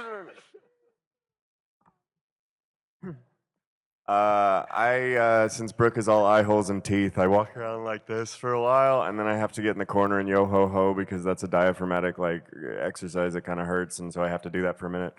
And I've been told I look like I'm having like a mental breakdown, but like the happy kind, where you're just like way too happy about everything. And then I just answered, Mike's like, okay, next. I'm like, oh.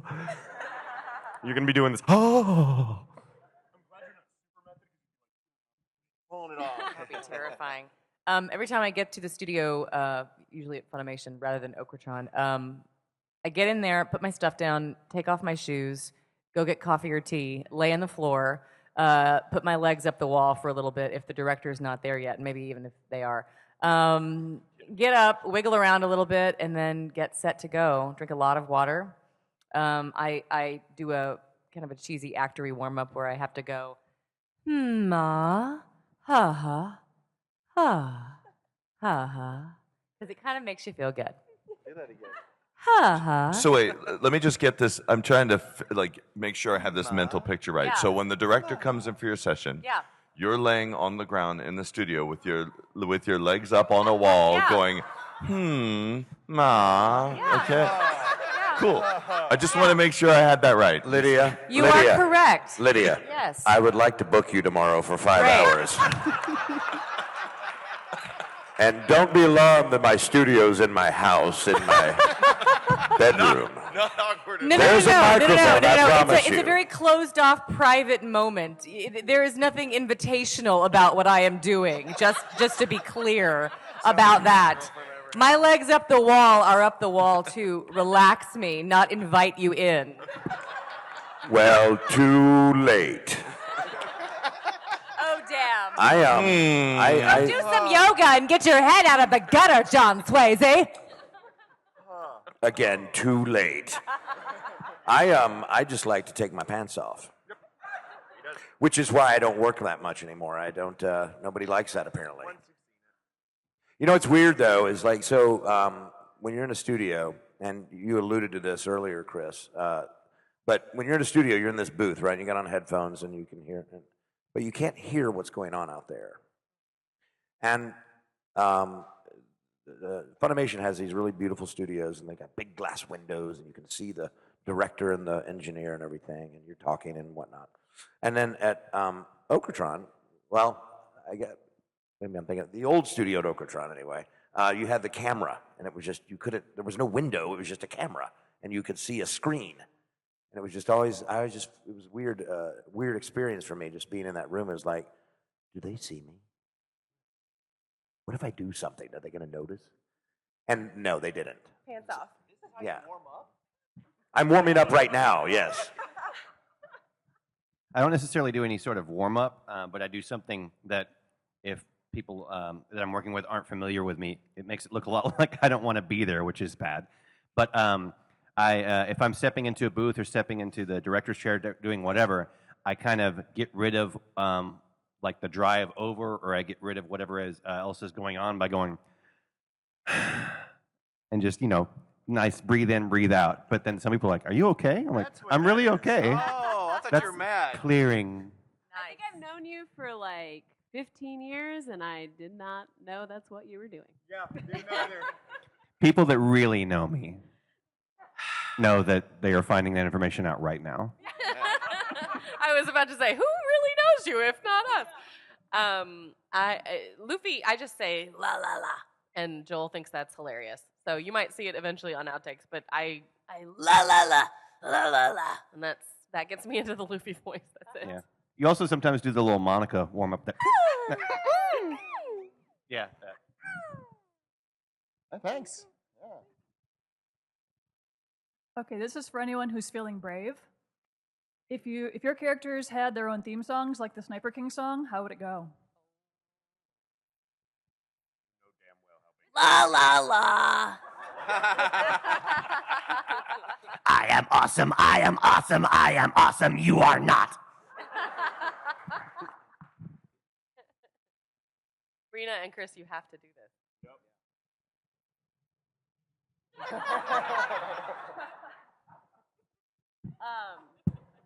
Chopper would just be something cute. It would be like, I like to help people, and I have friends now, and I didn't have them before. And I feel happy about it, and I do anything for them.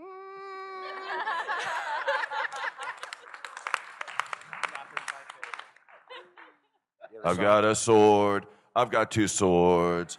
I've got 3 swords, and I will use them at the same time.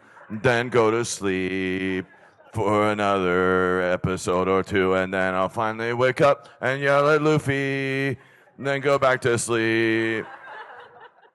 The end. Crocodile's theme song would be this. It's a beautiful day in the neighborhood, a beautiful day for a neighbor. Would you be mine? Could you be mine?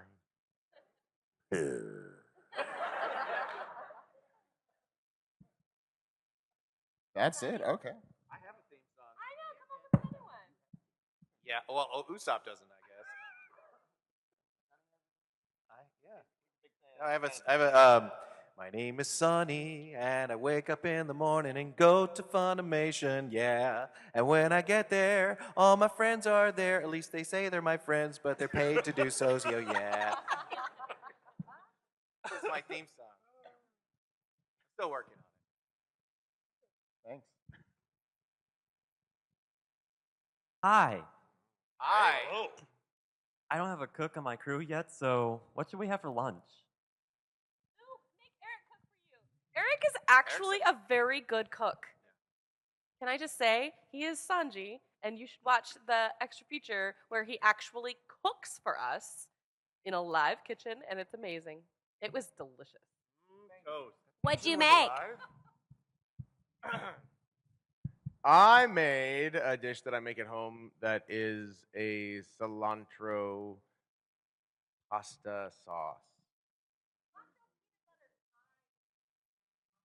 Yeah. What? Is it a just add water recipe?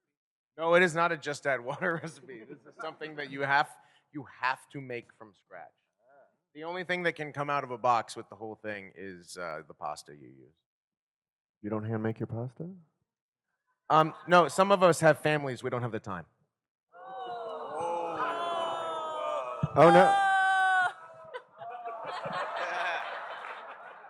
Eric Vale just got great again.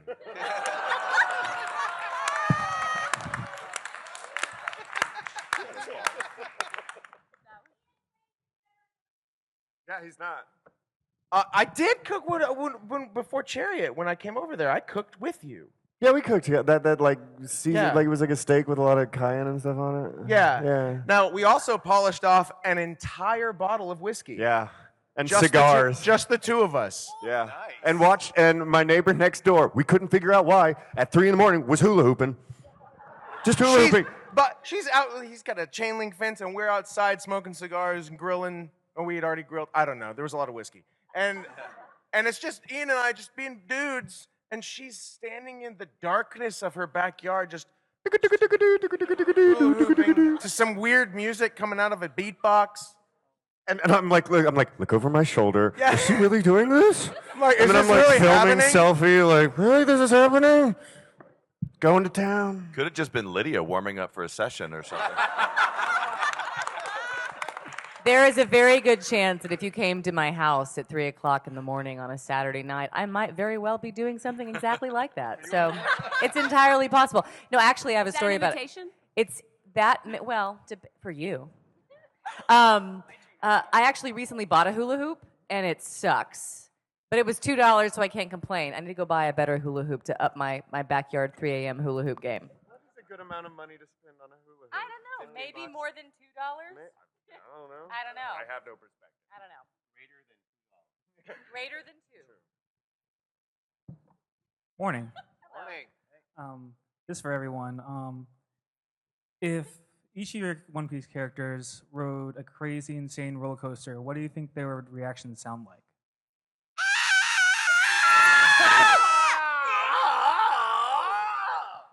They do that like once per episode, don't they? There was an episode where we all went to the park. Every time they fall, that's what they sound like. And Luffy is always.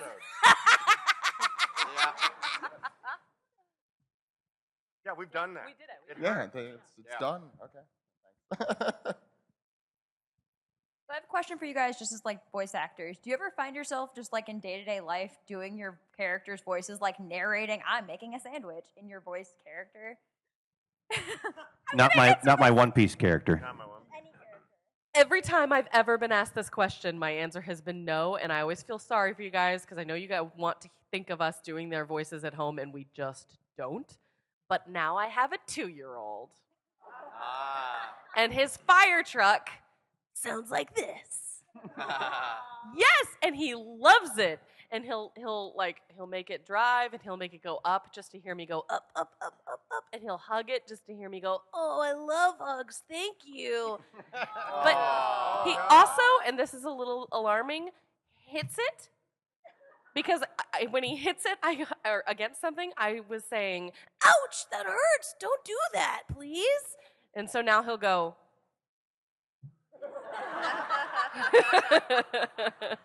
And that's what he mostly wants to do is make it hurt. So I'm probably in for some trouble, but I can finally say yes.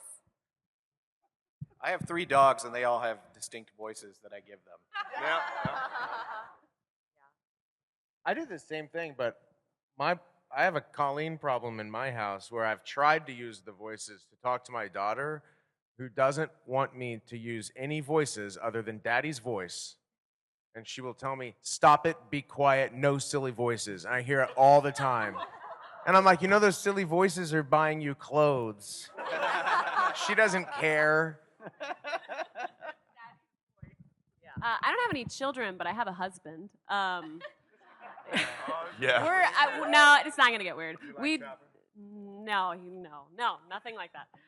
But we do talk like in baby talk to each other because we're obnoxious and annoying and publicly. Sometimes we don't even realize we're doing it. And every time I answer the phone, I'm like, "Beep beep." Like it's just like. He does the same thing. And he He's a does the big same old dude. thing. He's like, Yeah, he's like a big, like burly guy with a big beard, and he's just like, Hi, babe. oh, the cutest thing ever. So my little brother he grew up in Honduras. I grew up in the States. Whatever, long story. But he has a really thick accent, and so he talks like with the Spanish accent or whatever. But so he was living with us for a while, and then so we would be talking on the phone, and then he'd be like, okay, that's cool. Bye.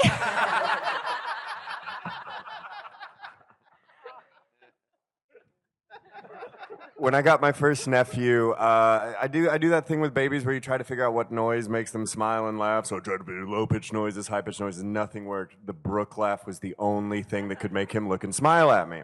So throughout his life, he's asked me to do that. And now he's 5, and his parents hate me doing that noise. But he'll look at me and go, "Yo ho ho ho," when he sees me. And he told me, "Why didn't the skeleton cross the road? Because he didn't have any guts. Yo ho ho." I'm like, "Ah!" And then he saw me last week. He goes, "Hey, Uncle Ian, what kind of cheese isn't yours?" "Because he didn't have any guts." And I'm like, "Good job, buddy." He's going to be funny. Not usually at my house, but along the same lines, being a voice actor is really helpful whenever you are like teaching children or around children. And like my niece and nephew, love it whenever I will read to them and do a voice for each character in the book. And I knew I was winning at life when 2 weeks ago I went to visit my niece who is 9, going on 30, and is very much into kind of her own world. And she actually let me read her this crazy book called Unicorns Are Jerks. And so I gave the unicorn a jerky voice and got all the way through, and it made her happy. So that made me happy. The unicorn was such a jerk. The unicorn would like put his horn up against you and rub it and it hurt or something. Yeah, because unicorns are jerks. My Right? 7-year-old grandson is such a tough critic. I read bedtime stories to him, and he will say, "No, not that voice. No, that's a good one. Yeah, use that one." For every character. Gonna be a director. Yeah, probably. My kids are like, I try to do a voice, they're like, "Don't do that." Really? Don't. They're older. Yeah, they're 48. Monica Rial gets out of telemarketer calls by pretending she's a child. You call, the telemarketer will call and she's saying, "My mommy's not here right now." That's the best thing to do. I do that all the time. Every time the telemarketer calls, I take on a character of somebody different just off the top of my head and see how disgusting and rude I can get with them and how long I can keep them on the phone. Or sometimes I'll just say, hold on, and hand the phone to my daughter. It's fun. You can keep them on there forever. Eric, you should just try phone sex. Just go, hey, how you doing? With you? He'll give you a. He'll give you a Ma. What's that do? Like releases the voice from way deep down. No. No, I mean, is it? Okay. So I was wondering if you could like steal the role of any anime character, or like if the show's already over, like go back and redo the show with you as the voice actor. Like what character would it be?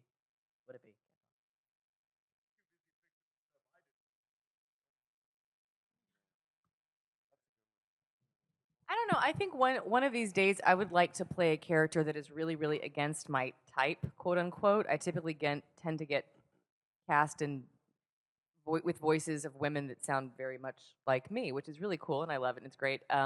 But I would love to have the chance to do something really crazy and off the wall at some point. I feel Maybe the I will. exact opposite. Really? I would really love to do. I would Really? love all of my characters to Let's do just my switch natural for a voice. day. Cool. Thank you. Hello, thanks for a great weekend. And I just want to know if there was any lines from One Piece that you guys that's still sticking with you, whether from your character or from someone else that you just like. That was a great line. An awesome line. Love beam. Rubber band of doom. With Frankie, when we first got like back into him after that 5-year hiatus, when he first shows up, he was doing a lot of the wow kind of things, and it was this very specific journey we had of finding where it sounded cool and not like he was about to die. I remember that it was yeah, wow. That one more ow, like yeah, it was. But then we found it. We're like, okay, that's the sound. It was a journey of discovery.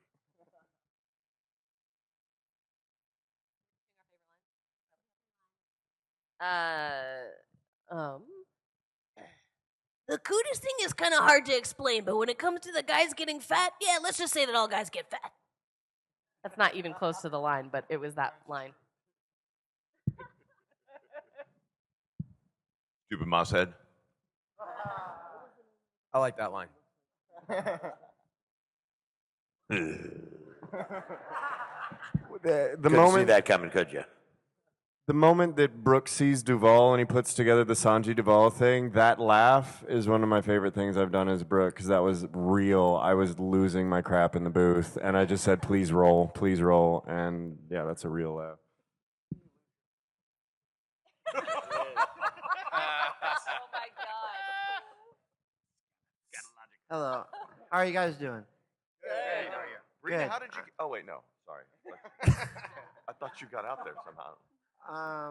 He actually asked the question that I was thinking about asking, but I thought of another one.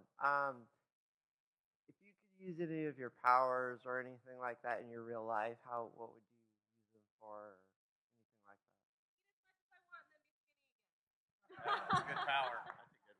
Not dying. Okay, this is gonna sound really corny. All right, but go with me on this. So, yeah. So anyway, because she does say love beam and she like shoots her love powers at people and freezes them, I in real life have taken up that phrase, but my intent is to not turn you into stone, but actually send you a love beam. So this is, I know, it's super cheeseballs, but like I'll see an airplane flying overhead. Like I work in my garden a lot, so whenever I'm out there and I like take a break and look up and see a plane, I shoot them a love beam. I know, it's super sappy, but I mean, it's true. So And then you anyway. accidentally turn the plane to stone. And then it falls and it ruins my garden. That would be kind of crazy. I think Chopper. I mean, Chopper's shapeshifting is really cool, but honestly, what I think is the coolest thing about Chopper is his ability, is his healing ability, which is not a special power, but I think being able to take care of people, like if the apocalypse ever happened, I wish that I had that ability. Like I wish that I knew how to do all of that medical stuff. Yeah, I think that's really cool. You know, Yeah, so you don't want to I'm heal just gonna- people until the apocalypse happens and you get Yeah, to be yeah, a cool no. character on The Walking No, Dead? she's already healing people with her lovely voice, so it's, you know, yeah. All you really need are bandages for that, by the way.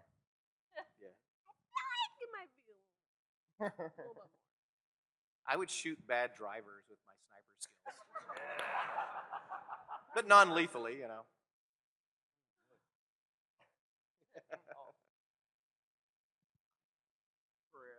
I'd go Frankie Centaur on people.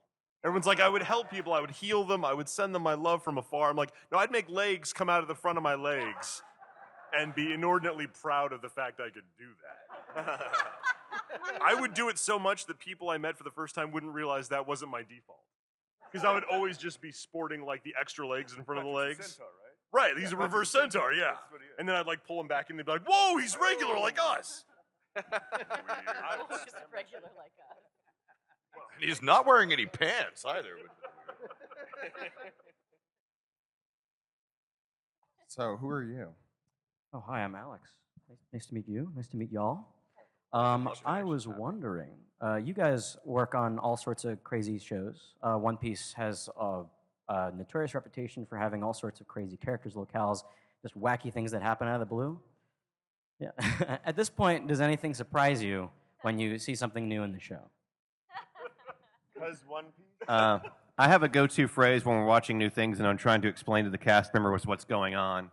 It's usually, you know, something, something, something because One Piece. And that's pretty much covers everything. Like, so you're doing this and there's an alligator that has a banana growing out of its head, or possibly the reverse, and it's taking your key because One Piece. Yep. Yeah, happens a lot.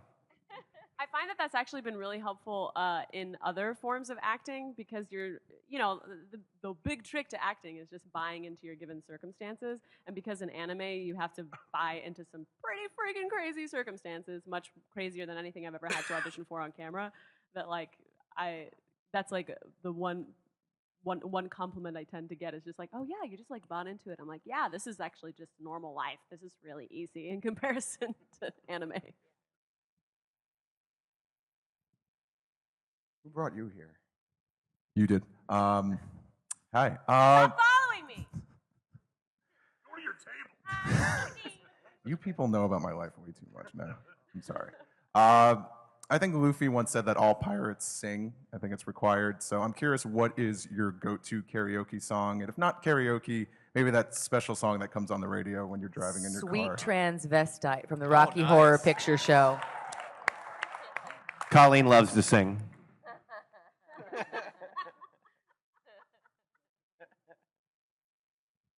I don't like karaoke. What? I don't. She doesn't. Even private room karaoke? I like the private room karaoke is better. I don't really have a go-to. My wife loves What's karaoke. Up by Four Non Blondes. I know that one's always on the list. My wife loves it and I hate it, but she drags me to these places, so I always sing Crazy Little Thing Called Love, which feels right, being there for her. And I don't want to be there. Tribute by Tenacious D. Yeah! I'm that guy that doesn't do karaoke because all I can do is like the low stuff, which brings the room down. You know what I mean? Or well, that's what I was just gonna say. I do. Hear a train a coming. Yeah, He's rolling around the bend. And I ain't seen the sunshine since I don't know when. I'm stuck in Folsom Prison. Time keeps dragging on. And I hear that train a rolling on down to San Antonio. Chris and I were actually talking about this the other day. But like you used to. What was your range back in the day? You said before you blew it. 1 octave. I actually don't remember having this conversation. Whiskey. I used to be able to sing like Journey, but after years of anime, I can sing Barry White now, but like I can't hit like sticks anymore. Yeah, I think I get self-conscious about karaoke because I get annoyed that nothing I can sing at a karaoke place is in my range at all, and I'll go through the book a million times. So then I end up doing just like LL Cool J's "Mama Said Knock You Out" or something like that. Yeah. We were at like a honky tonk like texploitation like thing that Chris was at, and he was so uncomfortable. He's like, "You're pranking me. This has got to be a prank show. There's no way that there's actually a bar this weirdly texploitative."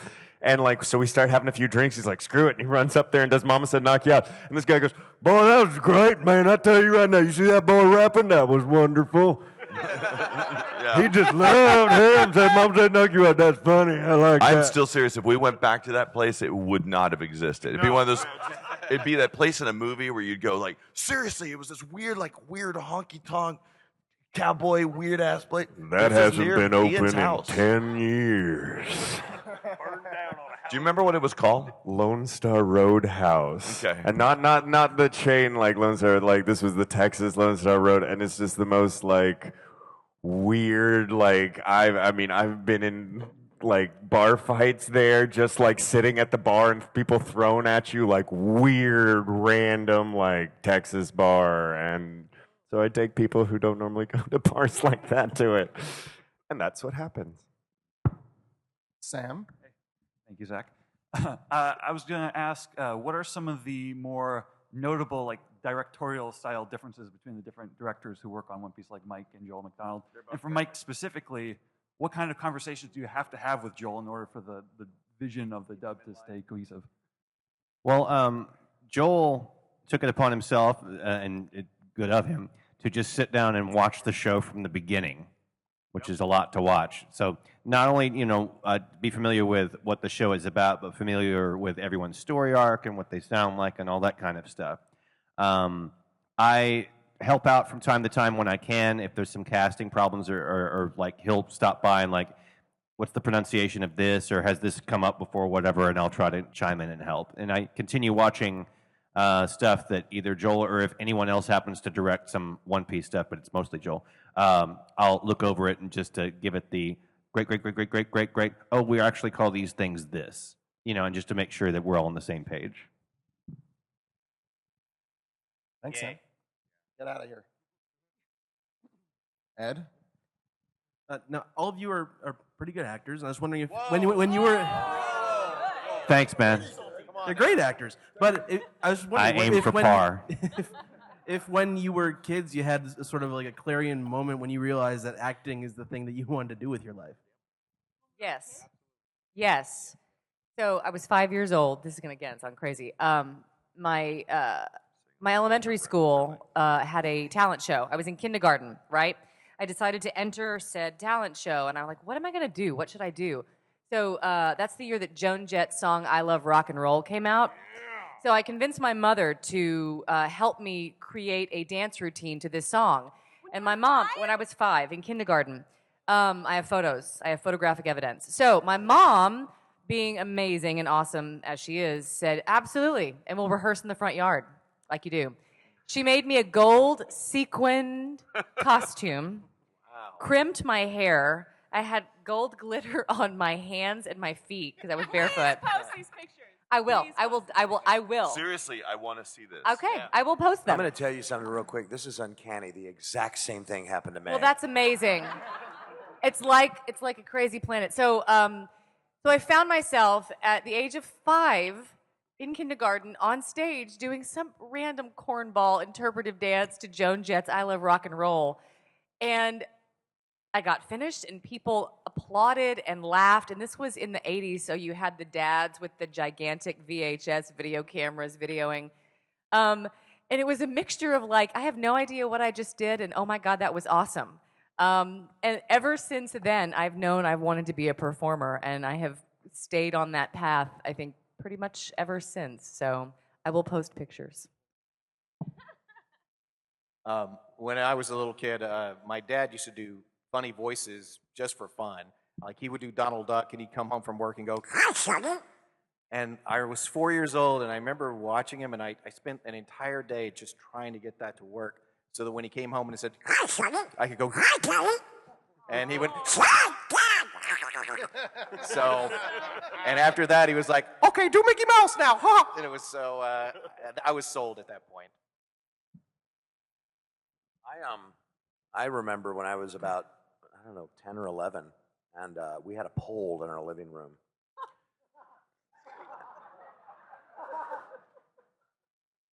And it was like, you know what?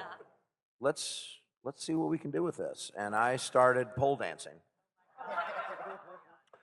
which did not work out well at all. So I got into voice acting. Yeah. Darker place. So what was life like in the hospital that you grew up in? I remember playing with my Ninja Turtle action figures and doing all the voices for each of them, and my mom screaming at me, "Turn off the TV," and I said, "I'm not watching the TV," and then I kept going, and then she like burst in the room and said, "I told you not to watch the TV," and I went, "Eh." And I figured out, and like I felt like I had, and because I was reading tons of comic books when I was a kid, I felt like it was a superpower to be able to mimic something.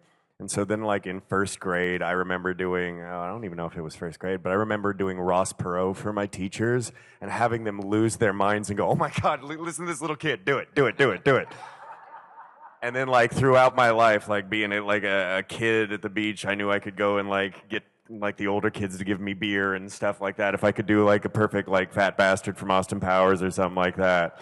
And then I was just that, and that is how and then if I did theater because I wasn't allowed to have facial hair in my school, and I really wanted a goatee because I was into heavy metal. So I was like, I'm going to be in plays, and I'm going to play old guys because they need beards.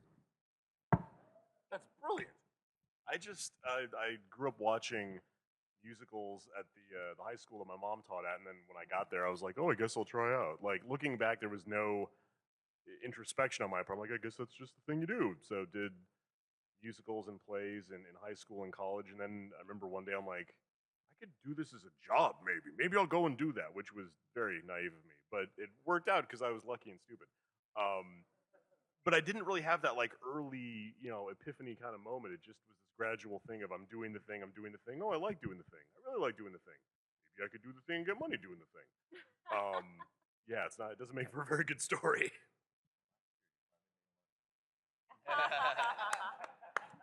I grew up mostly just singing because my mom was a singer, and my dad played guitar, and my brother played guitar. So I was always around music, and I would practice. They were stars in Honduras. My parents are famous in Honduras. Yeah. Anyway, so I did like acting, but it was sort of like my secret thing. I would do it alone in my room. I would like act out dramatic monologues. And I was a super nervous, quiet child. I was so quiet that whenever in junior high, like I remember a kid asking me if I was capable of speaking because he had never heard me speak before. But in 6th grade, we decided to read out loud a Charlie Brown play. And I volunteered to read Lucy, and my teacher was super surprised. And I was like, I got this. And I was so excited because little tiny quiet girl who never spoke a word, I suddenly was like screaming all of these lines, and the whole class was laughing, and it was really fun. And so that was the first time that I was like, I could do this in front of people.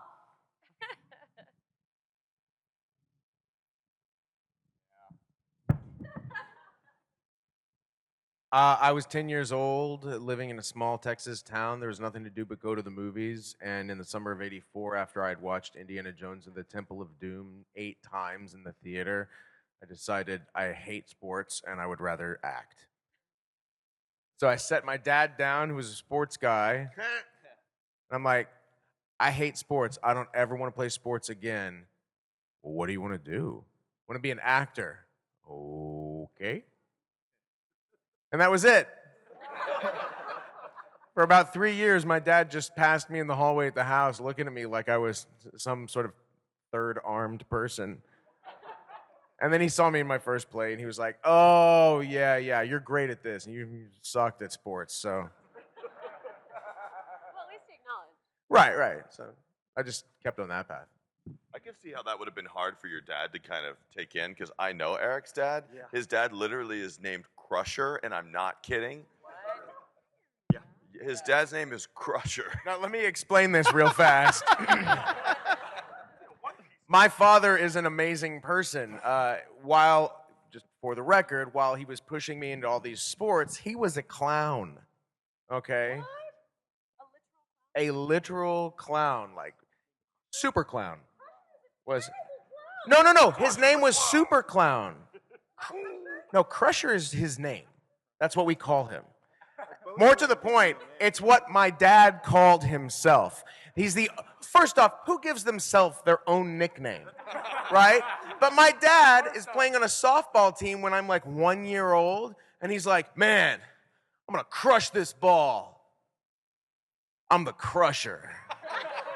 And starts introducing himself as the Crusher to everybody, and it stuck. He's got like belts with Crusher printed on the back that he wears every day. I'm not joking.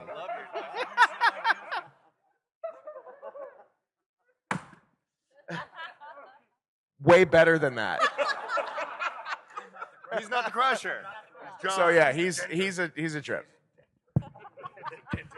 His dad actually came over to help me move out of one of our houses one time, and it was really more of him taking stuff in my house and me going, I just try not to break that. Actually, no, I got this couch. It's cool. Like, you're scraping it on the door. That's fine. Thank you for your help. I really appreciate it. I'm crushing it. I'm crushing this couch. I didn't know that acting really even was a thing when I was a kid. I just didn't. That was not a reality for me. My dad was he was a programmer and he worked for NASA, and there was no such thing as like wanting to be creative in our house at all. That was just not like I was going to have to be an engineer or a mathematician or something like that. So that wasn't really an option. But one thing they let me do is I collected all these weird electronics, and I loved recording things, and I liked making sounds with record players and jam boxes. And I had this obsession with, like, they had something called high-speed dubbing on cassettes where you could make a copy of a cassette really quickly because it would play and record them really fast at the same time. Well, I would actually record the process of it playing really fast and then make that faster. So I'd make all my songs into like 1 second songs eventually. Anyway, long story short, I started doing like weird little voices on them and trying to do like radio shows in my room. And eventually I realized that I could do that kind of stuff for a living. And right around that time, my voice went from like Brina's voice to the voice I have now. Yes, it's why you played the young me. I had the highest voice you've ever heard. And then sometime between 6th and 7th grade, my voice dropped dramatically to almost the voice I have now. And that's when the rest of the world tells you what you are supposed to do for a living. And you no longer have a choice. You're like, you got to get into radio. You got to get into radio. So I got into radio, and that's all happened. I was lucky enough to go to one of those schools that really supports the arts. So we had Arts Round. I don't know if you guys have that kind of thing, but it's in middle school. You can do 6 weeks of theater, 6 weeks of choir, 6 weeks of art, and you make the rounds of the arts. Yeah, and it lets you know what you actually like doing. And so I got to theater. I think was the second one I did, and then I just asked the teacher if I could stay and not do the rounds. And so I knew from when I was 12 that I wanted to act, but I've always been very pragmatic. And I knew I didn't want to rely on that, so I was going to go to college. I was going to get a degree. In no way did it help at all, but I guess I'm glad I did it. And my family was always supportive. They would never stand in the way of anything I wanted to do, but they never fully trusted it. Did you guys have that experience where it took a good decade of me making a living as an actor and a director before they acknowledged that it was something that maybe they could feel secure about? Like, they were fine with it. Great, I'm glad you're having fun. But it was never, I think they always just doubted that it was going to actually sustain me My for mother the rest begged of my me to life. get that CPA Right. until Krillin. and I was 33 at Krillin, so that was a big chunk of my life. Just I can you think- go back to school, get that CPA? Come on. I think I'm really lucky that my parents are both musicians. Yeah. Like they're just kind of like, oh, okay. And then anytime I would complain about it, and if it got hard, my mom would straight up be like, well, if you can't handle it, then quit. like if you're not really passionate about it, then don't do it. But if you say this is what you want to do, then you have to commit. Mine were always very supportive. They didn't encourage me to go do anything else. They just encouraged me to save. It was just like, so you're putting that money away, right? Because you never know when this is not going to happen. So you're just saving, right? And they still are a little bit, but My parents were like that too. They were very supportive, but they were also like that. They were like, you could go to law school. Lawyers are sort of like actors. They have to make shit up and lie, and, They do monologues. Yeah. No, but it's cool. It's very nice to have I am the first son of the first son, and of a line of accountants that goes back a long way. And my dad seemed to be like, okay, you did well when I finally got a house and like was self-sufficient. And I remember a birthday card he wrote me, which I mean this is one of the sweetest things he said about it, which was, well, you picked a really unconventional job and it seems to work for you. Thanks, Dad. My parents were super supportive. It's a really interesting, fun thing for my life that they were. They pulled me, not pulled me aside because I'm like, we're not anywhere where that would need to happen. But they told me one day that they would like me to just pursue whatever it was that I wanted to do that made me happy when there was a point in life when you were trying to study different things. Because they confessed that neither one of them were happy with what they were doing. They were just doing things to make money and just doing things to put, a roof over the heads and whatever else. And they're like, we don't want you to have that. So please find something that makes you very happy. And we don't care if it doesn't bring in all the money in the world. Just be happy at what you're doing because it's more important than the money. So that was a very cool lesson to learn early on. Yeah. My mom was sort of the same as the thing Colleen was saying. Like, just my mom always said, you can do what you want, just go to college, get the degree, have that backup. But I majored in creative writing, so joke was on her. But I did it twice. Oof. But she lived sort of a funky life where, she's like, I'm just going to be a nun for 30 years, and I'm going to have a family, and I'm just, like, looking back, she always just did. She was a nun. She was a nun for like 20 years. Really? And then was like, I think I want to have a family, so this is the time to do it, and had me all crazy late and stuff. But she always just did what she wanted to do. And so when I was like, I want to do this really sort of unconventional thing, she was like, yeah, she wasn't going to be a hypocrite about it, so yeah. Yeah. Okay. This one's for all of you. If you could have one devil fruit power, which would it be? And why? I want Robin's because I'm a mom. It would be handy. That'd be handy. I want Luffy's Gungan power because I could reach stuff that's farther from me. I like that. Just walk over. What? I'm sorry. You want me to invent something? Okay, I'll invent something.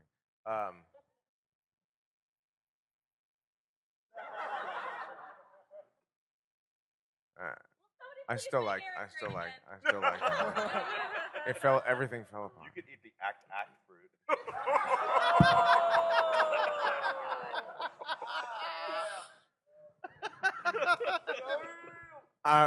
I'm gonna eat the murder fruit.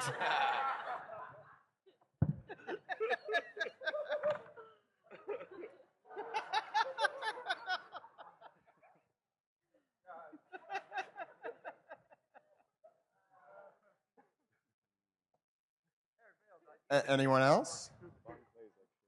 Any other devil fruits? No? I would I can read all the books in all the languages because I'm a big old nerd fruit. Is that fruit around? I would like a language fruit in general, just be able to Oh, speak that'd be all cool. languages. That'd be dope. I'd like to eat the deity fruit and just have God power at all times. What about this thing? I can do that too. I am a deity. I want Bon Clay's powers because then I could be casting everything. I would eat of the horse fruit and become a Pegasus. That would be fun. No? I suppose.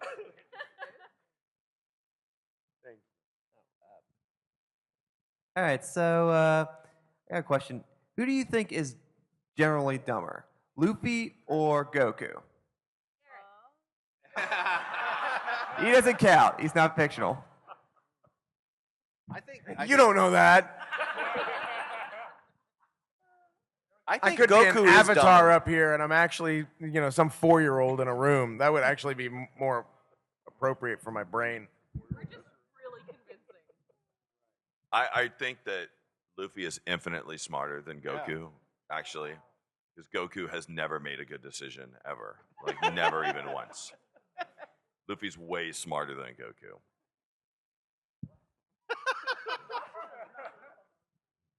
That's fair. Okay, yeah, thank you.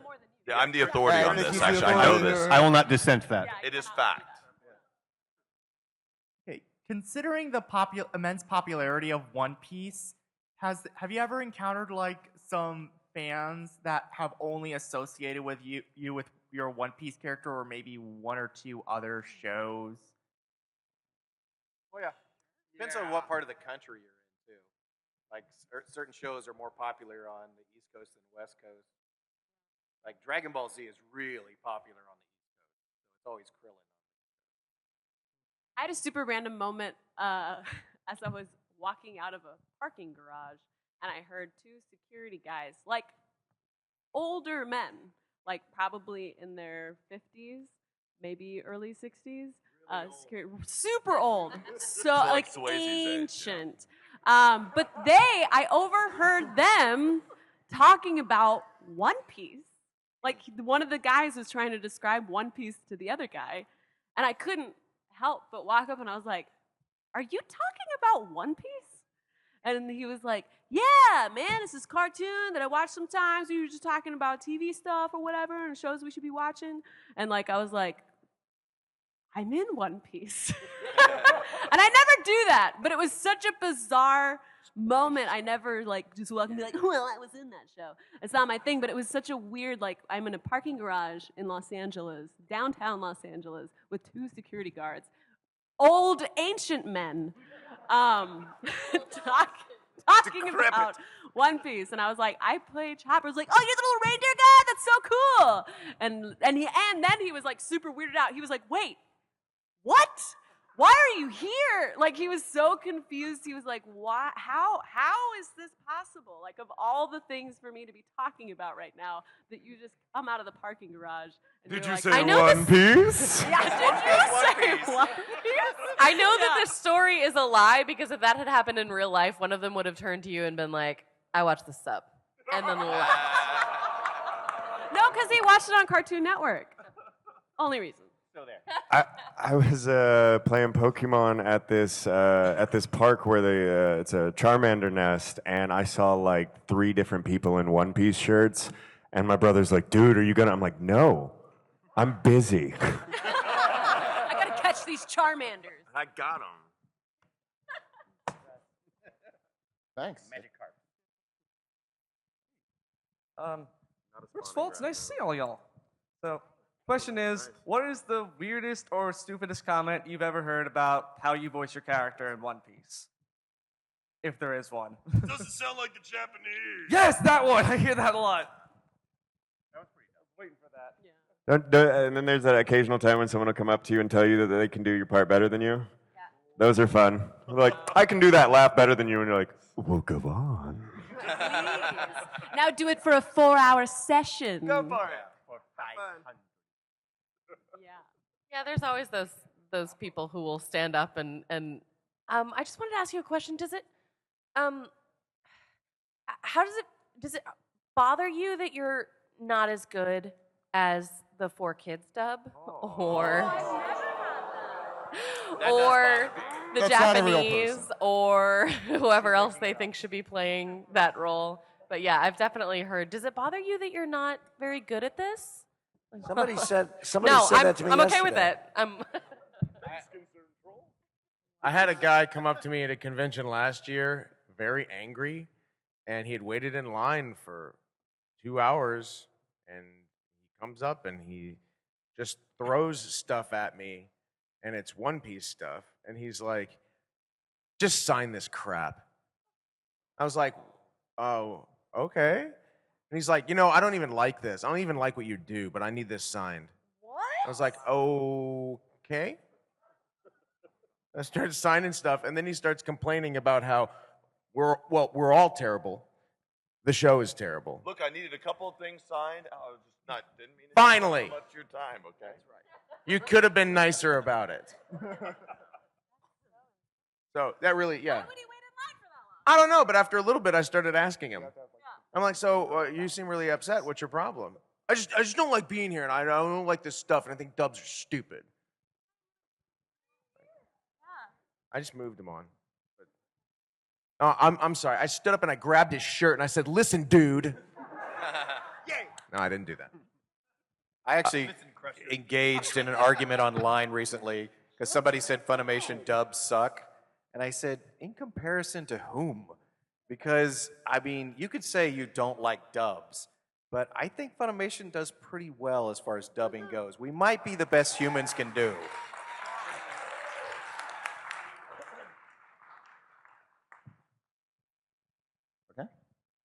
Hello, my wonderful friends. How you doing? Good. First and foremost, I want to thank all of you guys for working on Wolf Children and Summer Wars and The Boy and the Beast, because I've cried at every single one of watching every single one of those.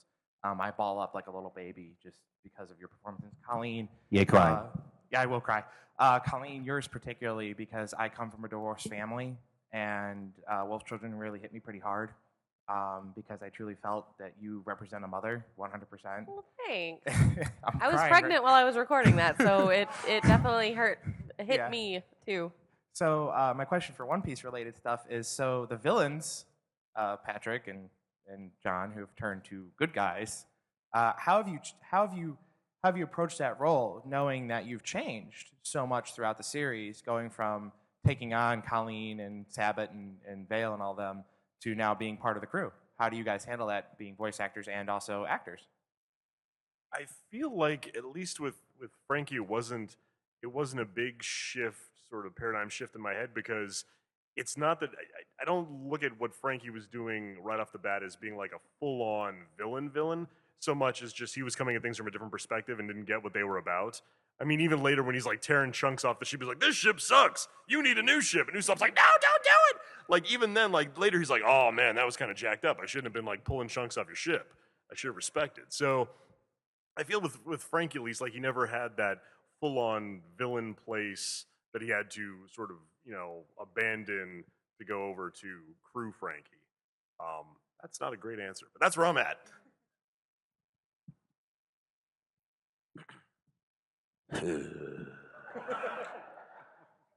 No, I don't mean that funny. I mean, that's like Crocodile is like, so he's come back and he's buddies now, but he just kind of sits there. He doesn't say a whole lot. So it's like, all right. Thanks. I'm lame. I'm old. Ask her. If you were to try and describe all of One Piece or sell it to someone to watch it for the first time, how would you do that in a 1 or 2 sentences? Pirates and friendship.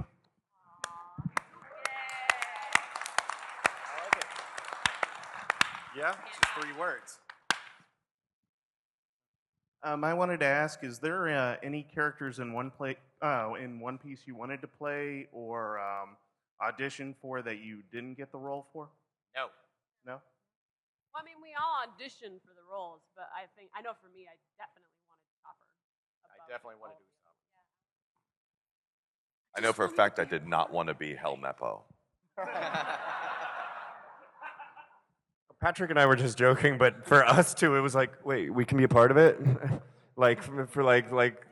because it's one of those shows like with Dragon Ball and these long-running ones that you see that first big cast happen, you kind of go, okay, well, I mean, I'm not part. Maybe I'll get a bit part. Maybe I'll get something fun. But then, like, the opportunity to be one of the crew member happens. You're like, really? Oh my god! I mean, and for me also, it's like these are the other people that are on the crew, and I'm a fan of them. So that was really neat to be a part of. Hey, Mike, we were talking about this yesterday, but for me, the very first thing I ever did in One Piece was very bittersweet because the actor that this character had passed away. And they needed somebody to come in and fill it and sort of sound like that guy. But I never met him. Do you know who I'm talking about for Gonfall? Yeah. Randy Tallman. Yeah, Randy Tallman was initially Gonfall. Randy was an amazing guy. Yeah. And there's no Randy stuff out there as far as him as Gonfall. So what you were capturing was his essence or whatever of what they already wanted. And all of Gonfall was re-recorded with you so that it would be consistent from beginning to end. But it was, for the most unfortunate of reasons. Yeah. Okay. One more question. This is pretty simple. It's for John. Apparently, there's blackmail material for Crocodile that Eva has. What would you like it to be? What in Crocodile's past, basically? What awful thing that he did would you like it to be?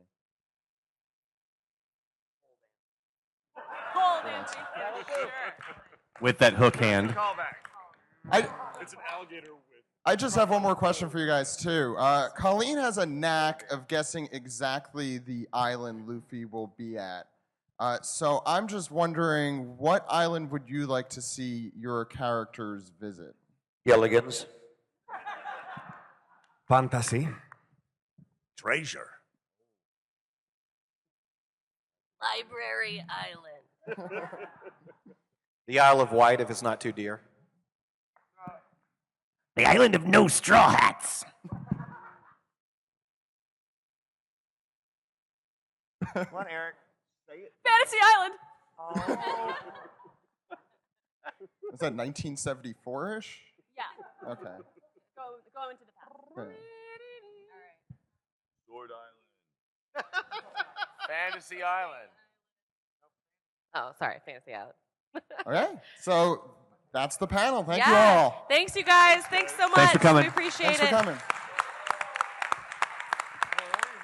For those that want to relive every single arc in One Piece, we're doing an Arcs of Consequence panel, also in panel 3. You can join us there.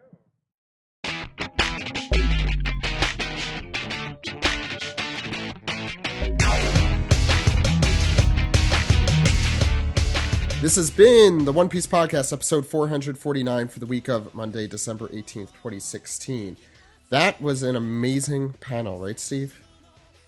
Very, very amazing panel. No, it really... I remember it like it was yesterday. It really was a ton of fun. And that convention was just a great experience. Just yeah. Being able to... First of all, just being to witness it just in itself was good enough for me. But then to contribute and to help was a huge honor. And that was a great weekend. And I to think spend it with you guys too, of course. I think we only have one more panel. I think the One Piece 101 one, and we'll probably publish that sometime early next year. We have a lot of cool plans for the 20th anniversary of One Piece. We'll talk a little bit more about that next week in our season finale. We normally only have 50 episodes a year. This year we have an extra one, and that's going to be on Boxing Day, December 26th. I recently learned that was the name of December 26th. And we're going to be talking a lot more about this amazing Jump Festa news with the full crew. We'll also be going through chapter 850. And Steven, since you've read it, how would you rate it from amazing to the most amazing? Ooh, we are going to have some discussions. That's all. There's going to be, there's going to be a lot of talk. It's a great chapter to end the year on. It's meaty. That's what I'll say. That's yes. Good. Okay, I'm looking forward to that. So meaty. So I look forward to that next week. We'll also have our, I think we're going to have a double anime recap. We'll find out if I'm wrong, or you will already know if I am wrong. So that will be, we're in really good anime episodes too. We're deep in Zoe. where there's some big revelations happening at the moment. So looking forward to that. There's no anime or manga episode on January 2nd. We will return on January 9th with our season premiere after the season finale. So we have an episode next week, taking the week off after that, and we'll be back the week after that. But I think we're going to have a short little thing to tide you guys over on January 2nd, so make sure to keep an eye on those feeds. So that'll be fun as well. So I think without further ado, Stephen, where could the good people contact us? They can contact us. Or can they contact you? Me. Okay. Yeah, Whichever. that's a little more familiar. You can follow me on Twitter if you like at Translatosaurus. Steve, where could the good people contact you? You could follow me on Twitter, Tumblr, Instagram, Steve Yurko, all one word. I'll also be at MagFest in National Harbor.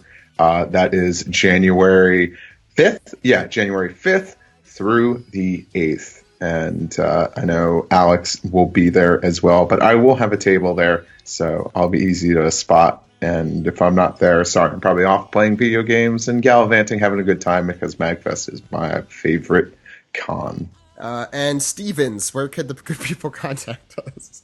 Just really throwing you guys for as much as possible. Well, Stevens, since I have my fellow Steven with a PH here, I just want to emphasize that yes, Steven can be spelled with a PH. Lots of famous Stevens are names are spelled with a PH, and it's not Stefan. Okay, no. Steffens, where can we find? Fuck Stephen Curry.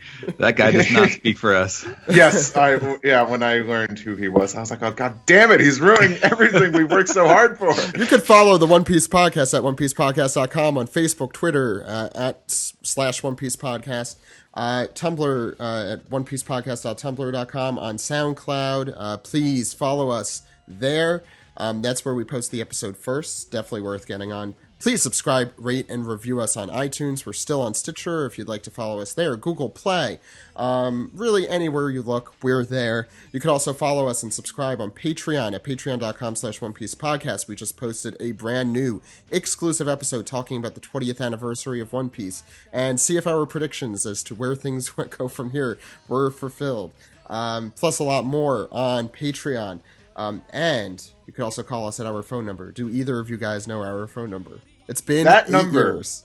That number is 347-497-MAGI. That's 347-497-6254.